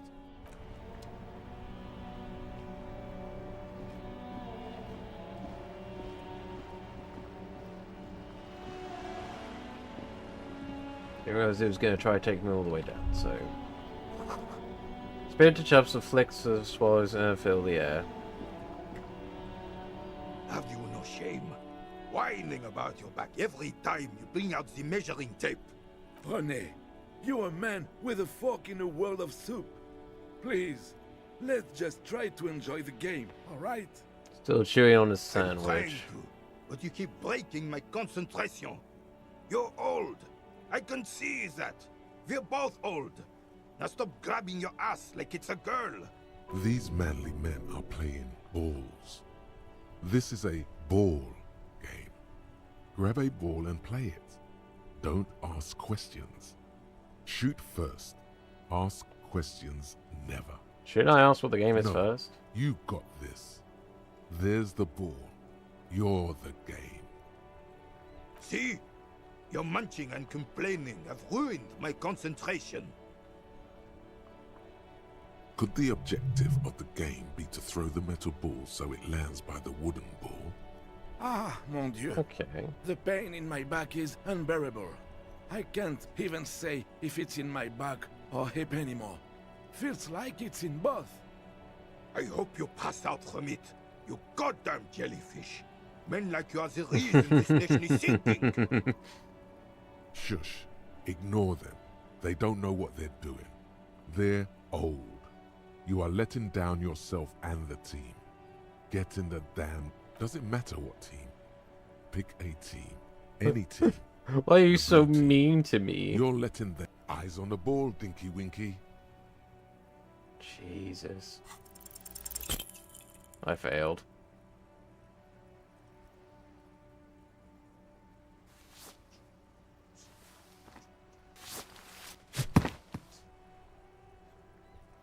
This felt wrong. Wrong like touching your... Mon Dieu! Good job, officer. That was an excellent throw. There are no two more harmful words an athlete can hear than good job. And this was downright embarrassing. Yeah, no worries. Your muscle memory knew what to do and went for it. But there were gaps. Yeah, gaps you tried to fill with think. It felt like you were going for a thrust or a lunge. There was definitely gonna be jumping. Maybe you scored a point, but this is a fiasco. What are you talking about? You just executed a... With a pinch of fear. How are you ever going to get the officer's shit off your nose, Gaston? Or even climb out of his ass? Probably because those rooster pants are squeezing you senseless. Whatever happened to practical, durable? Look who's talking. That cockatoo uniform must give him a real advantage when fighting in the circus. Yes, officer. What do we need from this gentleman? Yes, the Debardeurs Union pays me to stand vigil during the nights. Not out of any political allegiance, mind you. I'm an old man. Don't sleep more than a few hours every night anyway, and money is tight. Yeah, He that's feels fair. like he has to justify himself for some reason.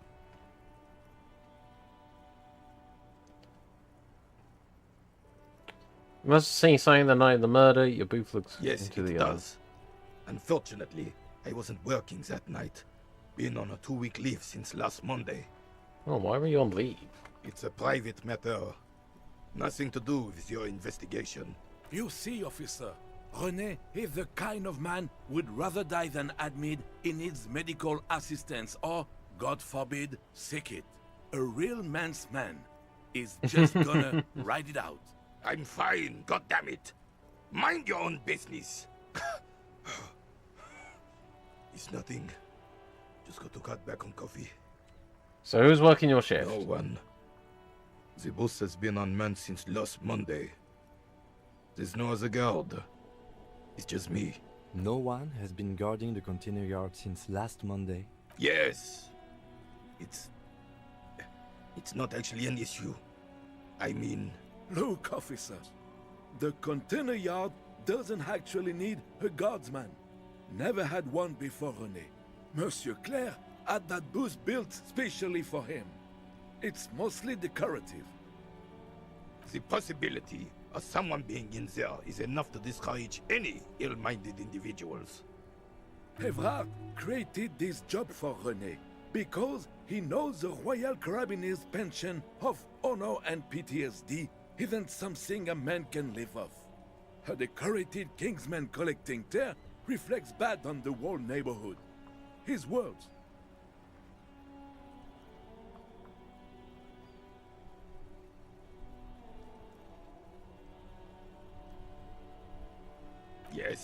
Yes.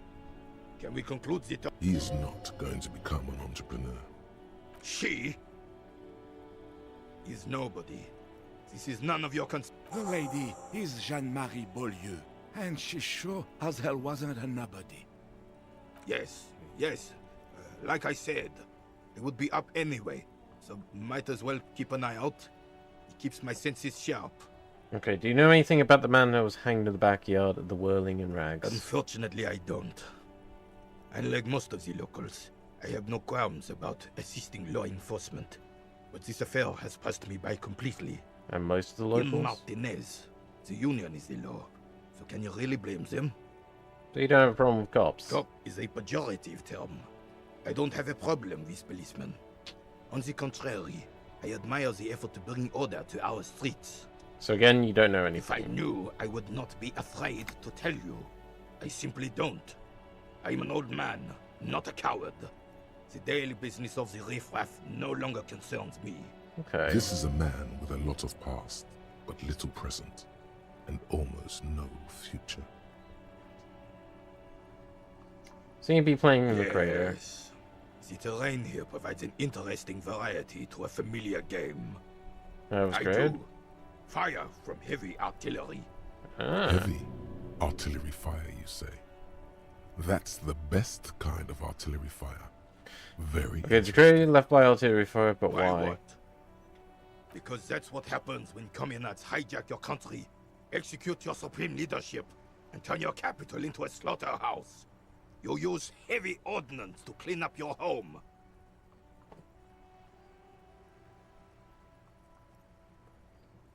Sadly, no.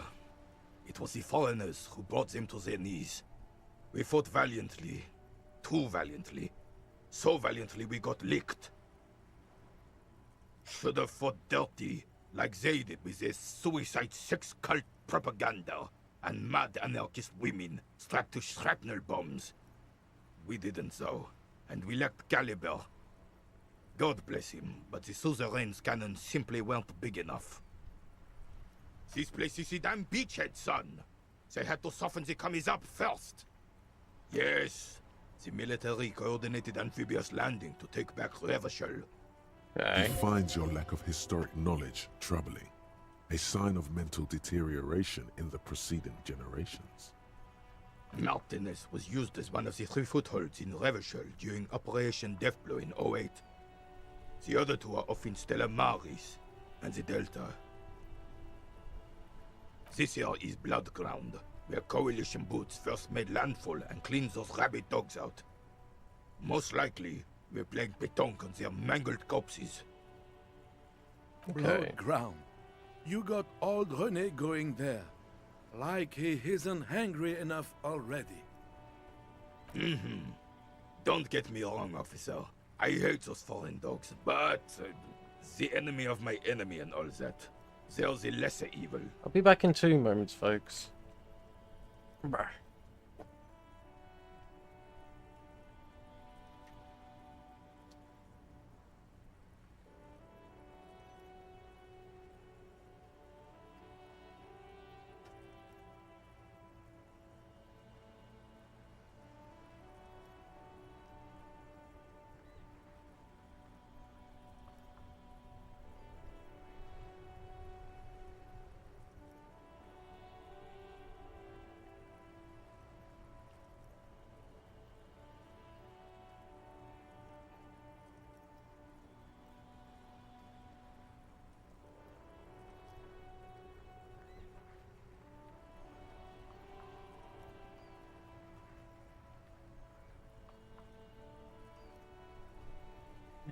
Right, I'm back. Thank you very much for your patience. Is that why everything is bombed out? Damn right, son. They laid the fire of hell on the city before they stormed it. And it worked, too. A strange gleam in his eyes. He approves of this radical approach, knows it was necessary. The rest of the city got cleaned up, but Martinez they keep as a monument. And now the Union Socialists are practically running the place. Well, it's your own damn fault. You, we, the Coalition, Revachol, whoever you want to blame, never finished the job. Officially, The party never surrendered. Of course they still hold influence. You don't even begin to truly understand the players at the table, let alone the specific circumstances surrounding the... What do you think?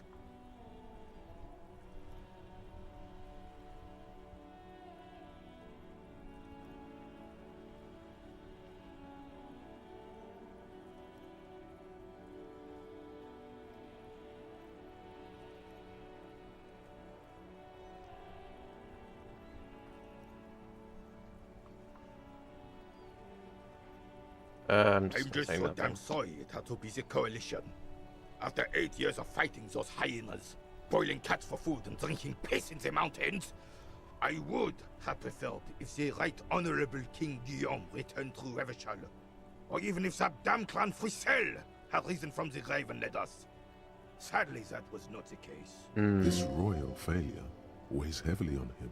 Instead, all that is just, holy, and beautiful in the world was wiped away, and now it's neon signs with toothpaste ads everywhere.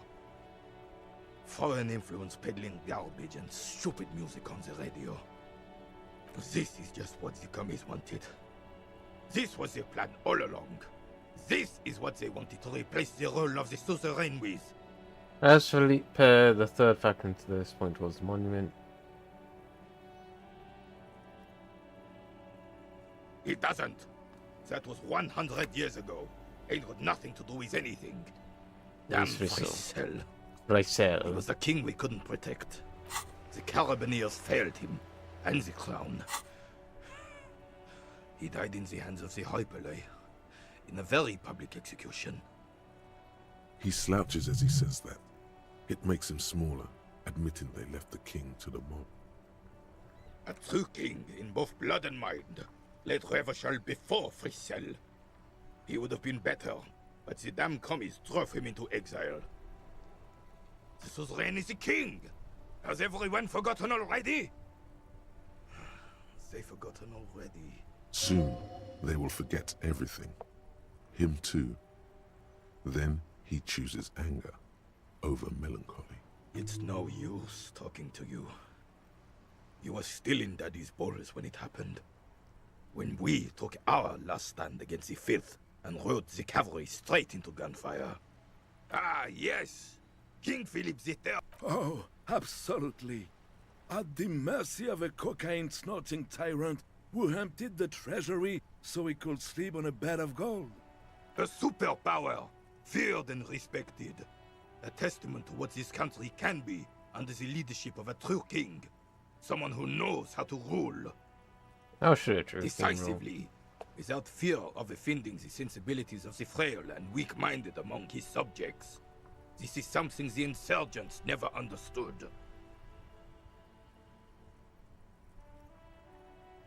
Revachol would be a different place if more people realized that. Don't get started on that again. What happened, happened. There's some weariness in his voice now. He has heard this rump many The times Carabineer before. doesn't reply, but his entire being communicates unbreakable resolve. No one and nothing can change this man's mind. He is as rigid as they come, still in that antique uniform. It's a symbol for him. Right. As Rene turns from you to his partner and back, I somehow the medals on his succeeded. chest rattle and glare. He keeps his spine straight and his ribcage lifted, displaying them proudly. How many medals are 2. there? The larger one is shaped like a cross, while the smaller medal resembles the sun. Look, the cross. A crowned head in front of 2 crossed rifles. The medal hangs from a blue striped triangle. Look, the sun. A small blue star inside an orange sun. It has the word Valiance written below. Medals point to his chest. Did you get them For for... bravery. It's a conflicted topic for the old veteran. There must have been a number of controversial episodes in his service days. I'm sure, but I know this uniform's reputation. You are also wondering if I got this for raping women or killing babies.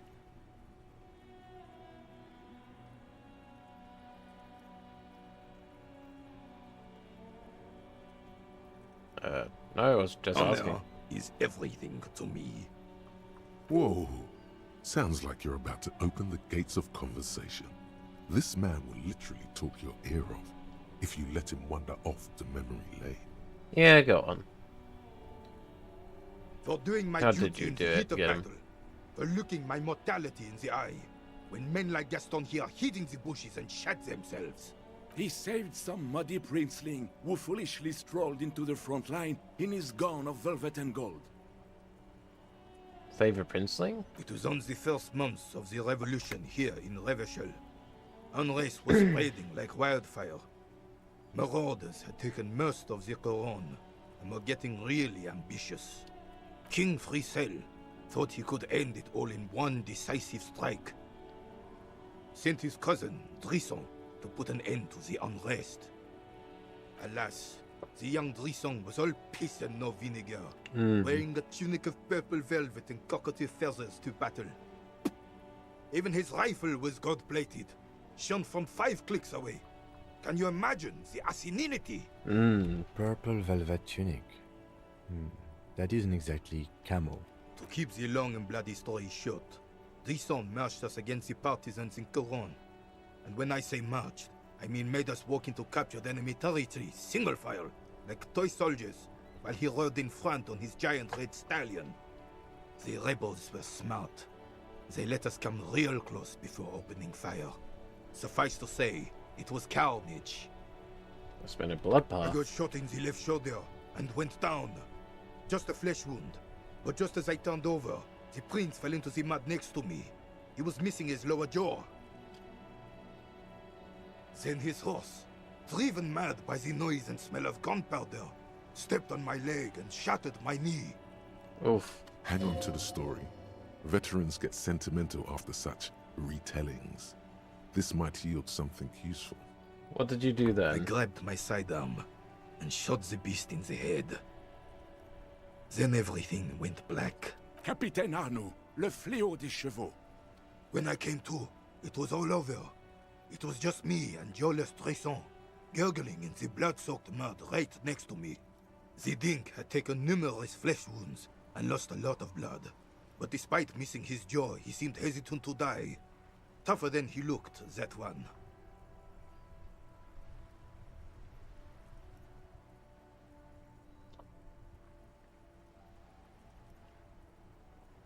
No dink. So I That's grabbed the dink and started crawling.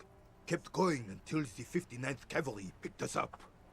Through some miracle, we both we're just learning some war stories. The jealous freak convinced Frisel to give me a medal for not leaving him to die in his own blood. Piece and shit. He was the commanding officer and I was on duty. Just doing my job. Shouldn't hand out medals for that. Indeed, yeah. 13 months later, I received the Sun for distinguished service. It's not worth mentioning. You sense he's downplaying it. He did a lot more than his duty. More than anyone's duty. It's in his spine, in his billowing breasts, and untarnished self-worth. Sounds like you're being modest. The old carabinier stands quietly like a statue, his features motionless. What Monseigneur Modesty is not telling you is that he crawled over 7 kilometers before the cavalrymen found him and Drisson. 2 days later that was. And that even while crawling with a mangled half-dead prince on his back, he still managed to murder 3 rebels on his way. Is that pride in his voice? It's deep down, but maybe even unbeknownst to the man himself, it's there. You're just a little bit proud of Rene Heroics, Sorry, aren't you? officer, but you're reading me all wrong. I'm a man of peace, and these kinds of bloody heroics are only impressive. How did you find the story to be, officer?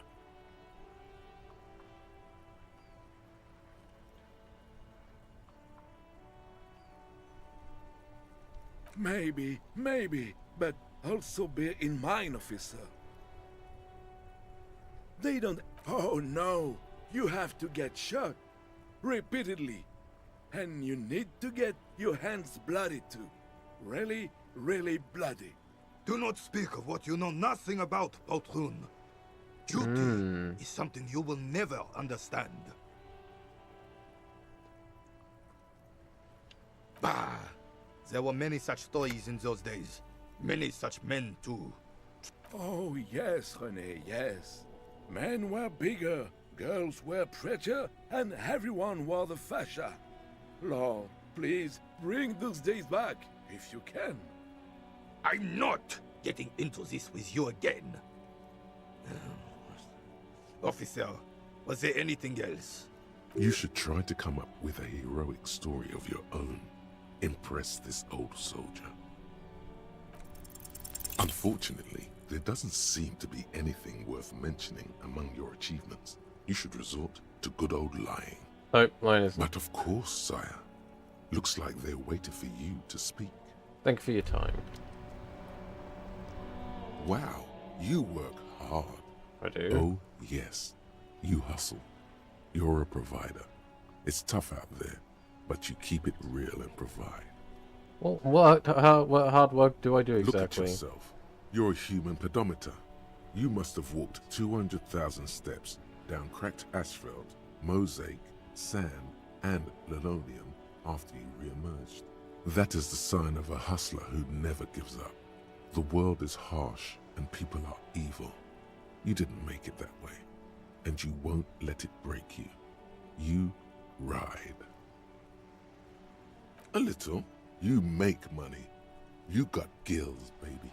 Got those black papers with the faces of the innocents on them. You bring in the Franco-Negros and the Solas. It ain't easy, but you do it. Day in and day out. You didn't make the rules, but you won't lose. You're a cop and a sprinter and a money printer.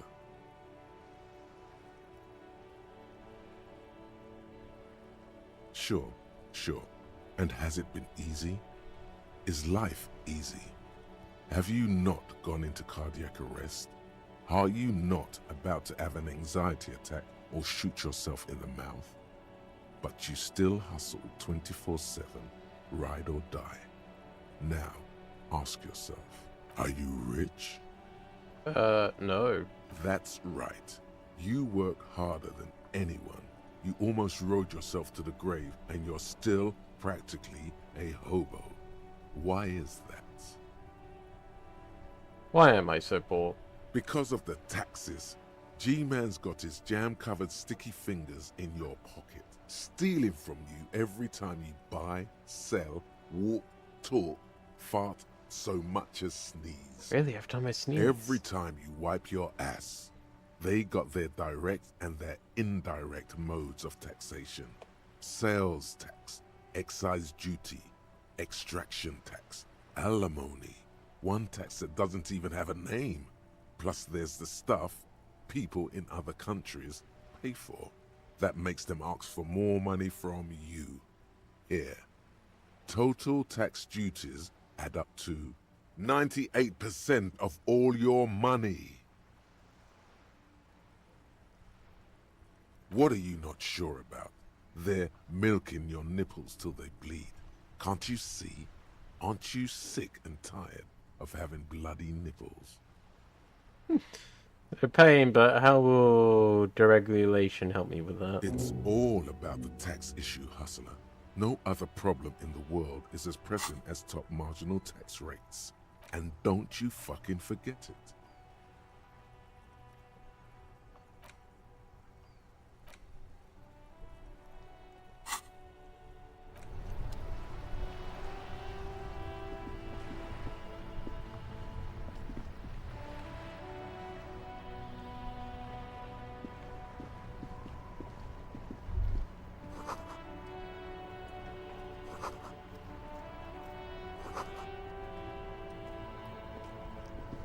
The worn and beaten wooden planks of the bench do not look overly comforting.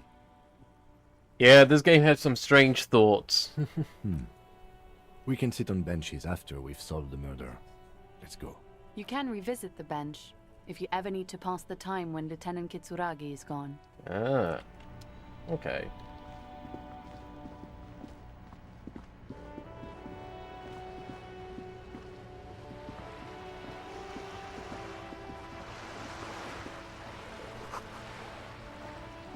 Banged up, it's inoperable.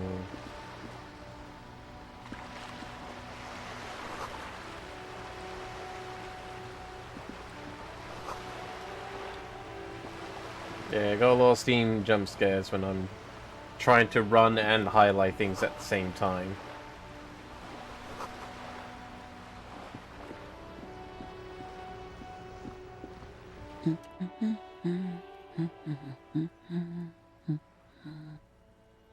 Hello? Me? No one. I'm just a working class woman. She doesn't really want to be disturbed that much. Looking for something to read. It is. I know you are. What with? This citizen thinks she can do without your assistance. Don't buy it. Her hands move over the book cover. My husband? No, he's not. I don't know. Where is this going, officer? Yes, but... no.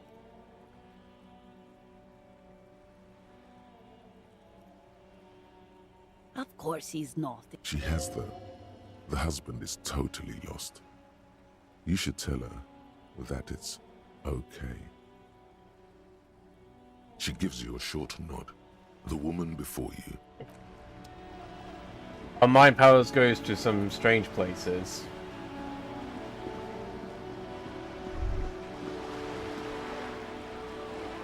Well, Seba. Hush, baby.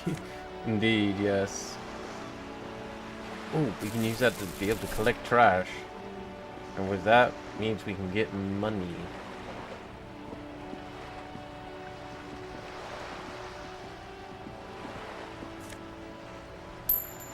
Lovely, got some more real. More real is always good. Splatter bullet holes line the wall.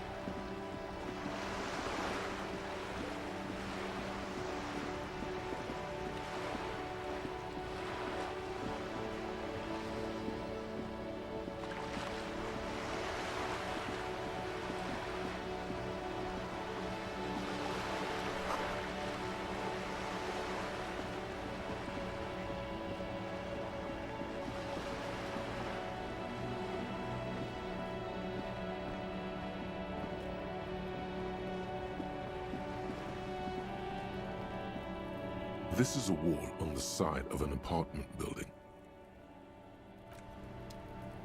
We're gonna leave that alone for a moment.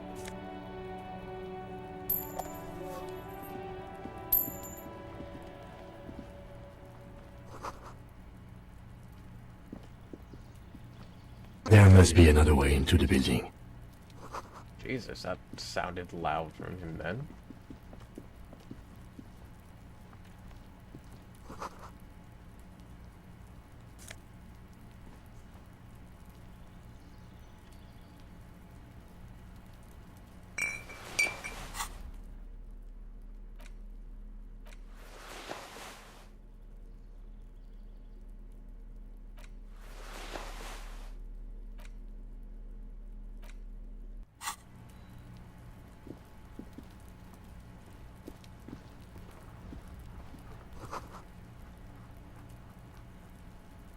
Why the bass boost in his voice? I have no idea.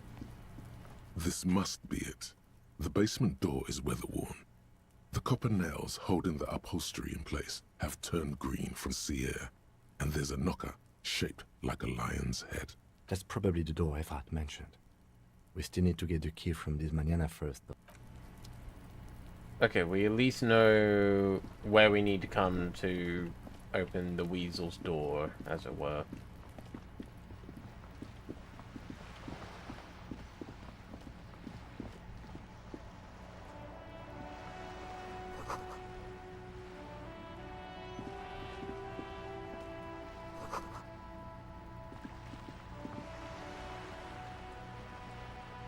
There's a girl up there. Did she spill some paint? Hey, up here, Pigo.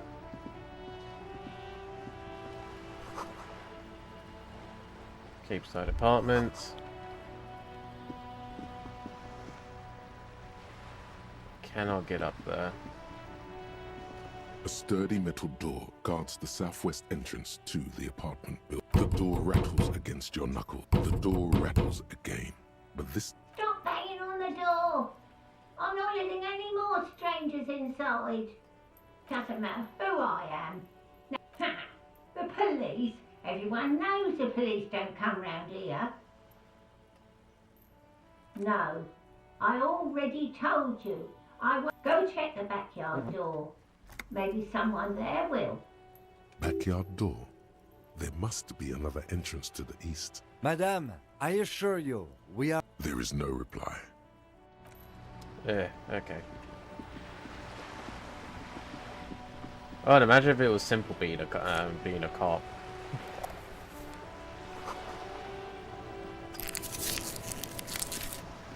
Recently painted. Dock and reserve residence of yada. Shadows on the water, green plants on the calm surface. A striking woman leans against the cabin top of her sailing boat, smiling as you approach. Her green raincoat glistens with droplets. A silk scarf is tied around her throat. Good afternoon, officers. I'm Joyce. She extends her hand in a greeting. Joyce L. Messier. I represent the board of Wild Pines, the owners of the harbour. You gentlemen must be from the RCM.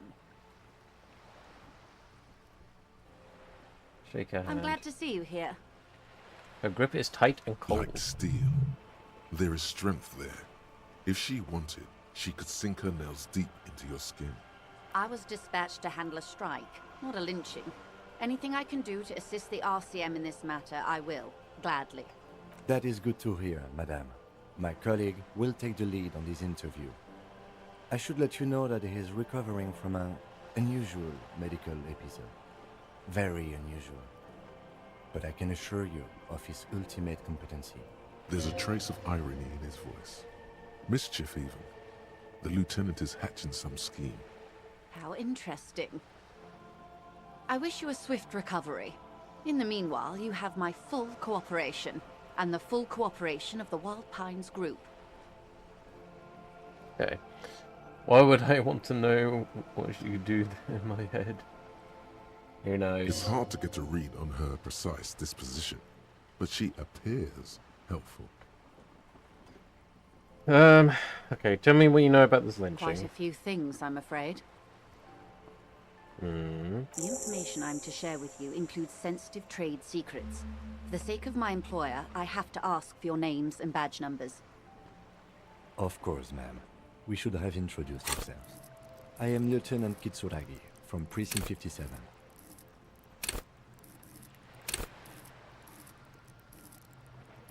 I will...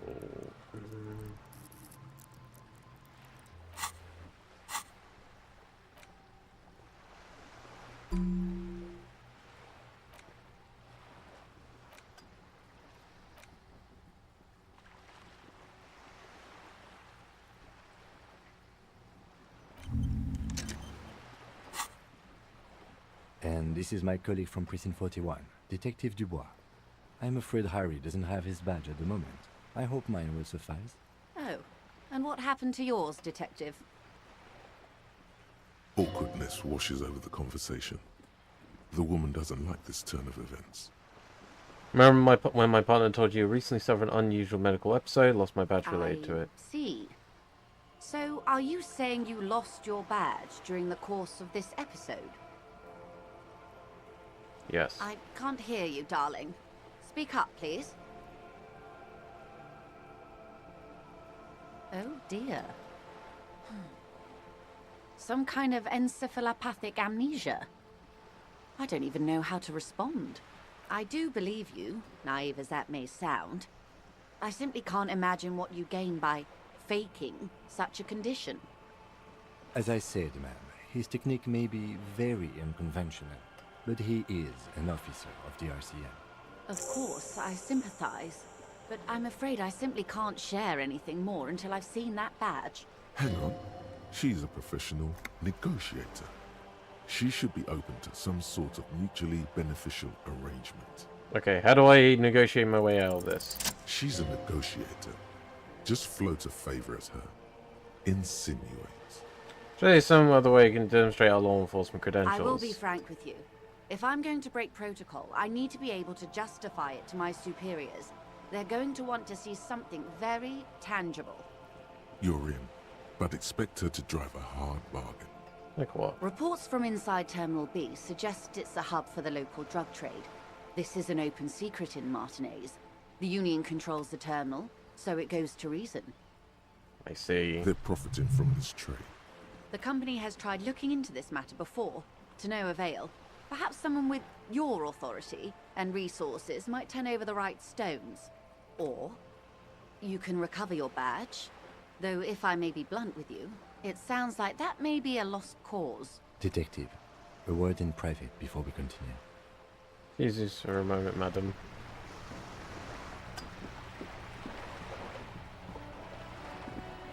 This is not going quite as I hoped it would, Detective.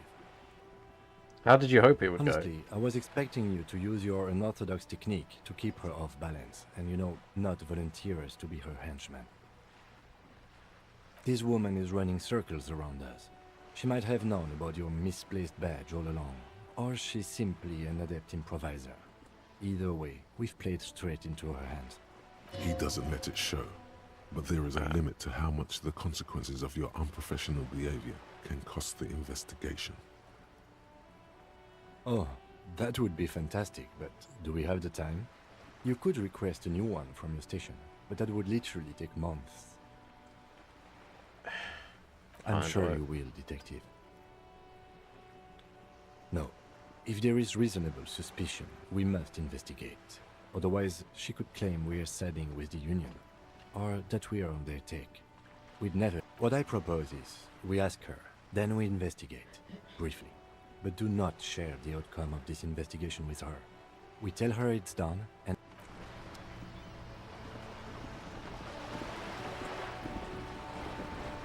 You're back. Good. What? It's quite straightforward. Someone is using Terminal B to smuggle raw ingredients from the Samar and Isola into Revachol with the Union's blessing. Wild Pines has suspected it for years. Ingredients for what, ma'am? Meth and dextroamphetamine, GBL, and various synthetic psychedelics. Honestly, it might be quicker to say what you can't make from the stuff. Okay, so let me get this straight. The materials come from Samara to Revachol through the terminal. After they clear the terminal, we lose track. The actual production is taking place at various sites in and around Jamrock Quarter, north of here. Wild Pine seems to be well apprised of the local drug trade, ma'am. Do you mean to say the Union also produces the products? Sells drugs, I mean? We're in logistics. It's our business to know. And no. As far as the company knows, the Union does not produce it. They transport the ingredients for a cut. And you want us to investigate? Yes, but you won't get anything out of Evrat and the Dockworkers Union. Still, every chain has its weak link. The lorries. Someone needs to move the ingredients from the harbour into the city. Once they reach Jamrock, perhaps you've noticed that a number of lorries are tangled in a traffic jam at the roundabout just... I'll be explicit. If you find this driver... You'll be indebted to her, in a way. But one step ahead of the Union in another.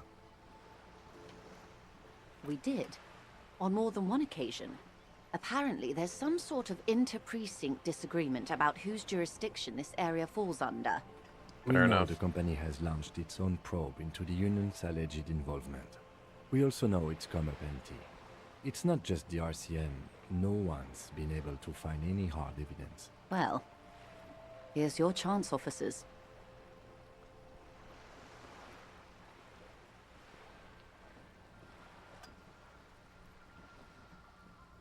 Okay. No. We asked East Motor Track to raise the drawbridge. The road company is a partner of one of our subsidiaries. However, this is a limited time opportunity. Once the complaint has been processed by the Trade Committee, they'll have no choice but to lower the drawbridge, and the operation will continue. Okay. Thousands of litres of raw ingredients will pour onto the streets of Revachol. Not the east across the river, but the west. The vulnerable, the weary. Well, at least this solves one mystery. What is that, Lieutenant? Why I had to call East Motor Track and beg them to open a drawbridge for me. I'd wandered since I first drove in, on my motor carriage. I am sorry for the inconvenience, Lieutenant Kitsuragi, but we need them trapped here. This is a unique opportunity. Okay. I'm sure you understand. And what proof do you have unions How do you think involved? they're financing this strike? There are thousands of unpaid dock workers going strong for the 4th month straight. There was a shakedown of local businesses preceding the strike. Many were squeezed to bankruptcy to fund it. With all due respect to these desert cacti, the contents of a few cash registers cannot provide for 2,000 men. The local businesses can scarcely provide for themselves. So you think the strike is being funded for the source of the ingredients for the Precisely. drugs? Smuggled out of that very gate at night, most likely, then loaded onto lorries and driven to Jamrock. You simply need to find one driver who will open up to you. It sounds like she tried looking into it herself, though she's clearly not the type your typical lorryman would confide in. We have suspicions that one of the drivers was present at the lynching. The two might even be connected. Or not. Though, if you have evidence to the contrary, I'm eager to hear it. As eager as I am to share it, Lieutenant, once the job is done. Yes? Excellent. According to my reports, there are at least 3 lorry drivers lingering near the roundabout. It may come to nothing, or it may just blow the case wide open. I can keep the drawbridge up for a few more days at least. You should have the time you need. Okay. In the meantime, let me know if there's any other way I may be of assistance. I'll be honest, Zero, not yet. I will do in a bit. Do you know anything about these That's tattoos? the man who was killed. I'm afraid this is a discussion for once we've cleared the lynching question. So you do know something about the Better tattoos? not tie the 4th day to the Bat's day on this. I hope there is something else I can help you with. She wants to answer the question. Protocol keeps her from it.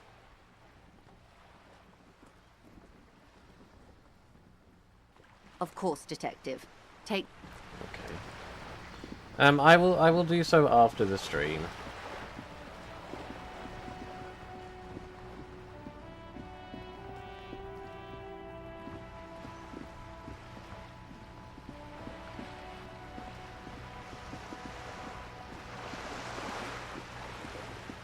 Okay, let's return back to the main area. There. Working class drunk. You know what this means, right? Case solved. Cracked it. All in a good day's work. What do you mean, what did I crack? Look at how working class that drunk is. Yes, and you found him. Now go and tell the working class woman. Protect and serve. Do marriages make any sense? Does honor? You're not a filthy philosopher. You're an officer of law. It's time to ace this case. Not honor. No, I'm gonna stop that trail of thought right there because I'm pretty sure that's not the case.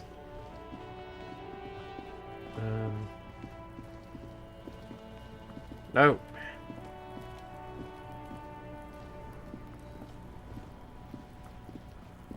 Of course, there's nothing else here, is there?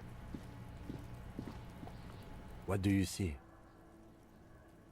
No, we've been through it all.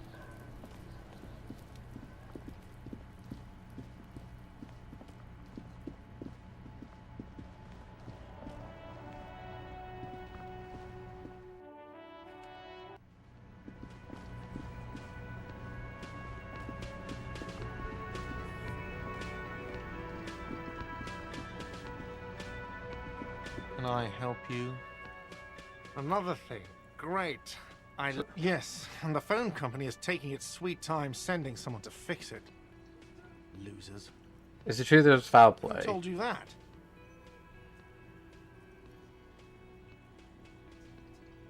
Fine, yeah.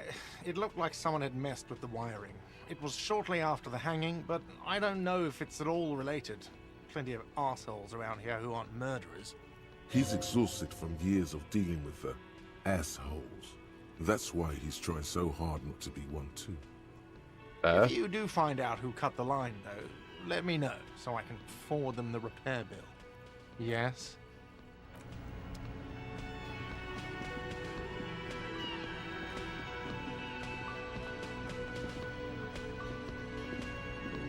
I've got nothing to say to you.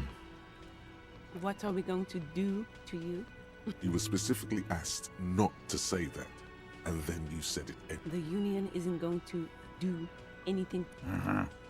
God. If anything, it is the RCM who do things to...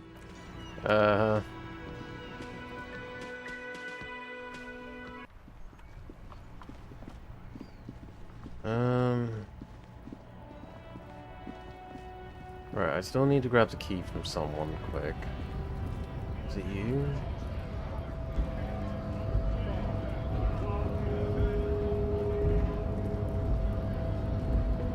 So, how'd you like our harbor? Yeah. Nice enough. It's but a rest area on the path leading across open plains. Right. You talk to the boss, eye to eye, like men of the plain. Any idea who Have killed the any- hangman? mercenary, eh? Who could have killed him? That's indeed the question. Why even do such a thing? The harbour is the prime area of suspicion, in your opinion, of the dock workers involved in the What a killings. thought. Why would noble workers resort to such a thing? Unless they were pushed, of course. Pushed Your how? dead guy was an enemy combatant. What does that mean? Was an agent of the opposition, attempting to undermine our honorable efforts. Did you kill I him? ain't the murdering type, but that's just me. Large organizations like our union have all sorts of men, with all sorts of skills. He means a more violent faction could easily take care of such a thing. Understood. This has been of limited use. Still, thank you. No problem. I wish the best to you in your search. Said you had a A key to a key, huh? door. What door is this key supposed to open? Oh, say no more. I got that key right here. And let me tell you, it's mighty good of you to help us out during the strike. Working class solidarity, as they say. I'm really doing it for Oh, so political they're none reasons. of the above type, are you? I get it. I like to keep my distance too. But it doesn't matter. It's a good thing you're doing. Thanks. What you're looking for is a basement door behind the greenhouse. That's behind the wailing in rags. That's all. Okay. Yeah, no, we know where about did you that get one. the key from? The janitor gave it to me. Nice fella. We talked about life and things that really, truly matter. None of this mess we're in. This jiving and juggling. Anything else I What's it should know for? about this To task? feed our This children, user I guess. person will go I'm more of home. a philosophical dock worker. I like to talk about the big picture stuff. Who I am, who you are, what we are fighting for. Who he is, and what they're fighting for? This is interesting. Ask him about the Hardy Boys. Do you know anything about the Hardy Those Boys? Hardys? They're an independent militant group. A bit too high-strung, but it comes with the responsibility. They're sort of like you. Preserve the rule of law and all that. Except it's Everard's law. But really, they're just like you. Is he actually comparing you, an officer of the law, to some neighborhood vigilantes? Let it go. The man whispers a jaunty tune. A coastal breeze ruffles. Alright, his- why are you We're striking? negotiating our share. Your share? So, not wages or pensions. This stuff, they already covered.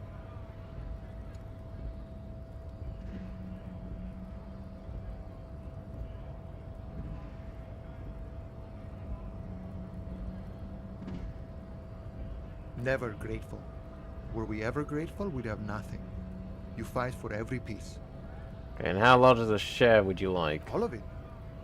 However, right now we want all the harbor workers to be on the company's board, so they could take part in the decision-making process. Okay, what can you tell I me think about it's best to Everard? make up your own mind now that you've made it. In my eyes, he is a capable organizer and a decent businessman. Oh, what's the weird embed thingy? I guess you kind of get to be the village chief. He oversees the harbor, makes deals with the owners or other relevant parties, watches out for his own. By that, you mean corruption? By heavens, why would he not be corrupt? We live in a harsh and disordered world, see? And in this world, the old man is corrupt for our benefit, and we know it. Appreciate it even. He is, personally, not too lavish. That seems very lavish to He me. is reasonably lavish, sure. That's his prerogative. It's not like you want a saintly demeanor on a corrupt motherfucker. That would be a manipulative illusion. Besides, there are no non-corrupt systems in the world anyway. And moralism is the most corrupt of them all. Not you would like to say. But then there's that weasel door. Are you a communist? No. I don't think I'm a communist. Seeing something of value and saying I want it all to myself is a much older and simpler notion. No science to it at all. There's a red box. Even a weak Oh. man can think it. The only things holding someone back are I can't. Oh, hello. and I Hang shouldn't. on. Thank you very much for the heads up on that. Right. Maybe this is what my friends were talking about. It's easy enough that I can hide it, but interesting.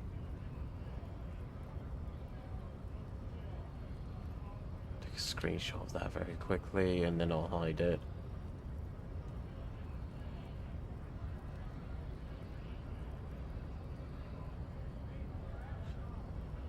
Alright, thank you for the heads up on that one.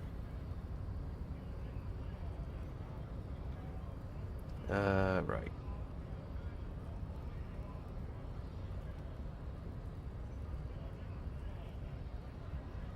A none of the above kind of man.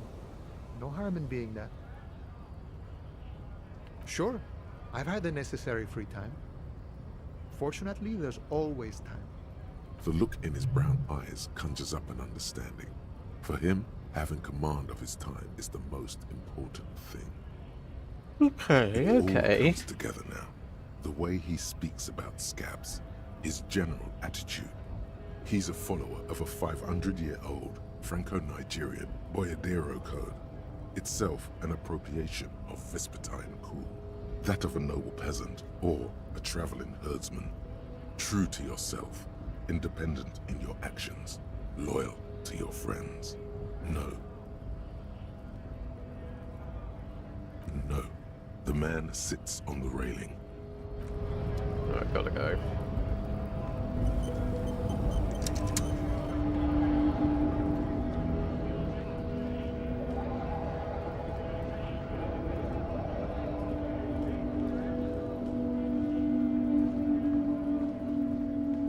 Looking for something? Drugs? They're shit, man. I don't let any... You know where that shit comes from? Sarah Miriza, Safre, Ilmara. They take the money from our local junkies here and then use it to outcompete us in the manufacturing sector. They know they can't beat us in a fair fight, so they have to get us to weaken ourselves somehow. It's racial sabotage, racial economic sabotage. There's your in. Take his side in this particular fight.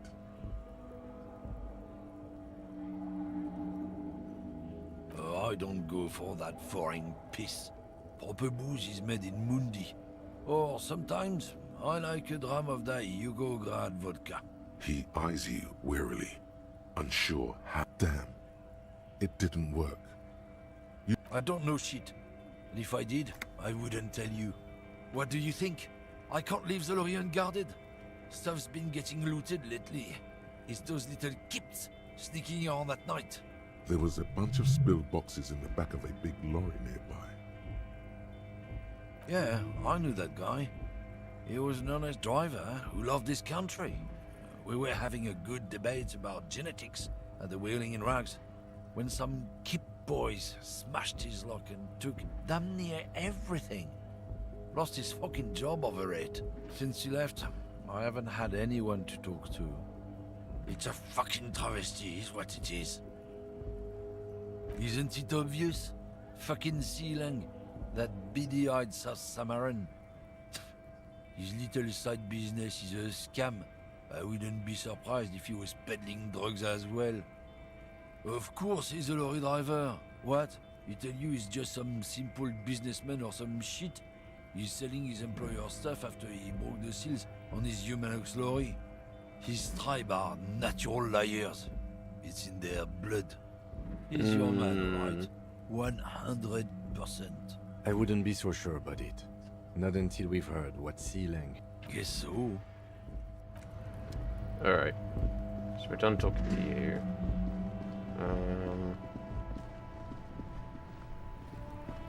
Talk to my man here quick. Still here. Stuck in this damn jam, my man. What's up? Ah, man. Me and narcotics go way back. Had some good times surfing the psychic waves of my own consciousness, you know? But those days are behind me. There are other addictions in my life now. Why the inquiry, my man? Just be straight with him.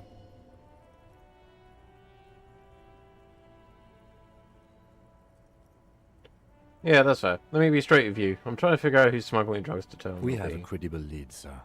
Someone on this roundabout is waiting for a bulk shipment from the harbor to load it on their lorry and drive it to Jamrock. Not me, man. No way. I don't need any trouble. Shit's bad enough anyway. This jam's got folks up in arms, and I'm afraid it's headed toward a conflagration. Who do you think could be Look, conducting man, a drug I trade? try to stay away from the criminal underbelly of Revachol. I'm a guest here. It's Oh, not that's a fair. lie. It's something else. Trepidation. Alright, let's go and deal with this weasel situation.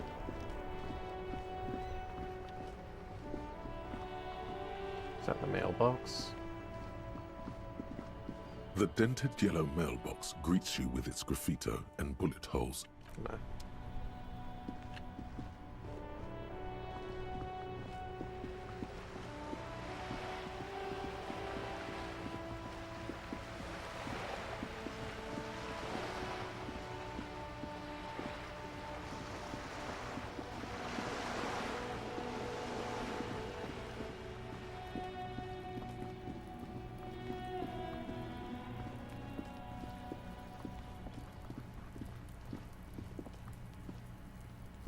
This must be it.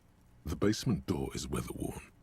The copper nails holding the upholstery, That's really the leather good. upholstery is worn and rough against your jaw. In fact, it's oddly silent in the yard around you. No birds chirp. You knock silently. I guess no one is in. Looks uncomfortable. What's your opinion of this task Let's we're be undertaking? honest. This isn't what I joined the RCM for, but every day tells you something new about yourself.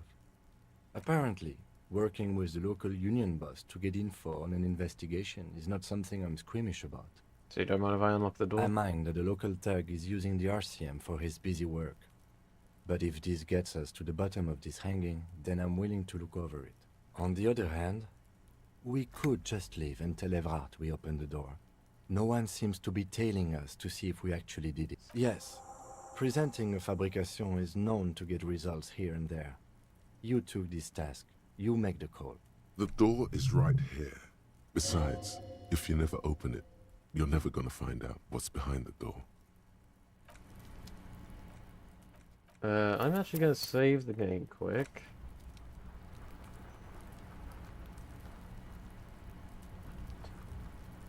I'm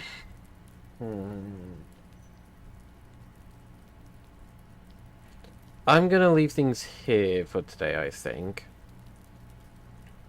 I know it's a bit of a short one, but I've got other things I need to do, and I also need to have dinner. We will... I might put a vote in my channel whether or not we do this or not, but we'll see, we'll see. I know there's a bit of a short one today, but thank you all so much for joining me today. I'll be back on Thursday with some Space Marines 2 with Gurgi and some other lovely beans. And then I'll be moving on Friday. It's going to be a bit of a busy one. I will catch you all later. I hope you all have a lovely rest of your day, evening and night, wherever you are in the world. Sweet dreams when you get to sleep. And until next time.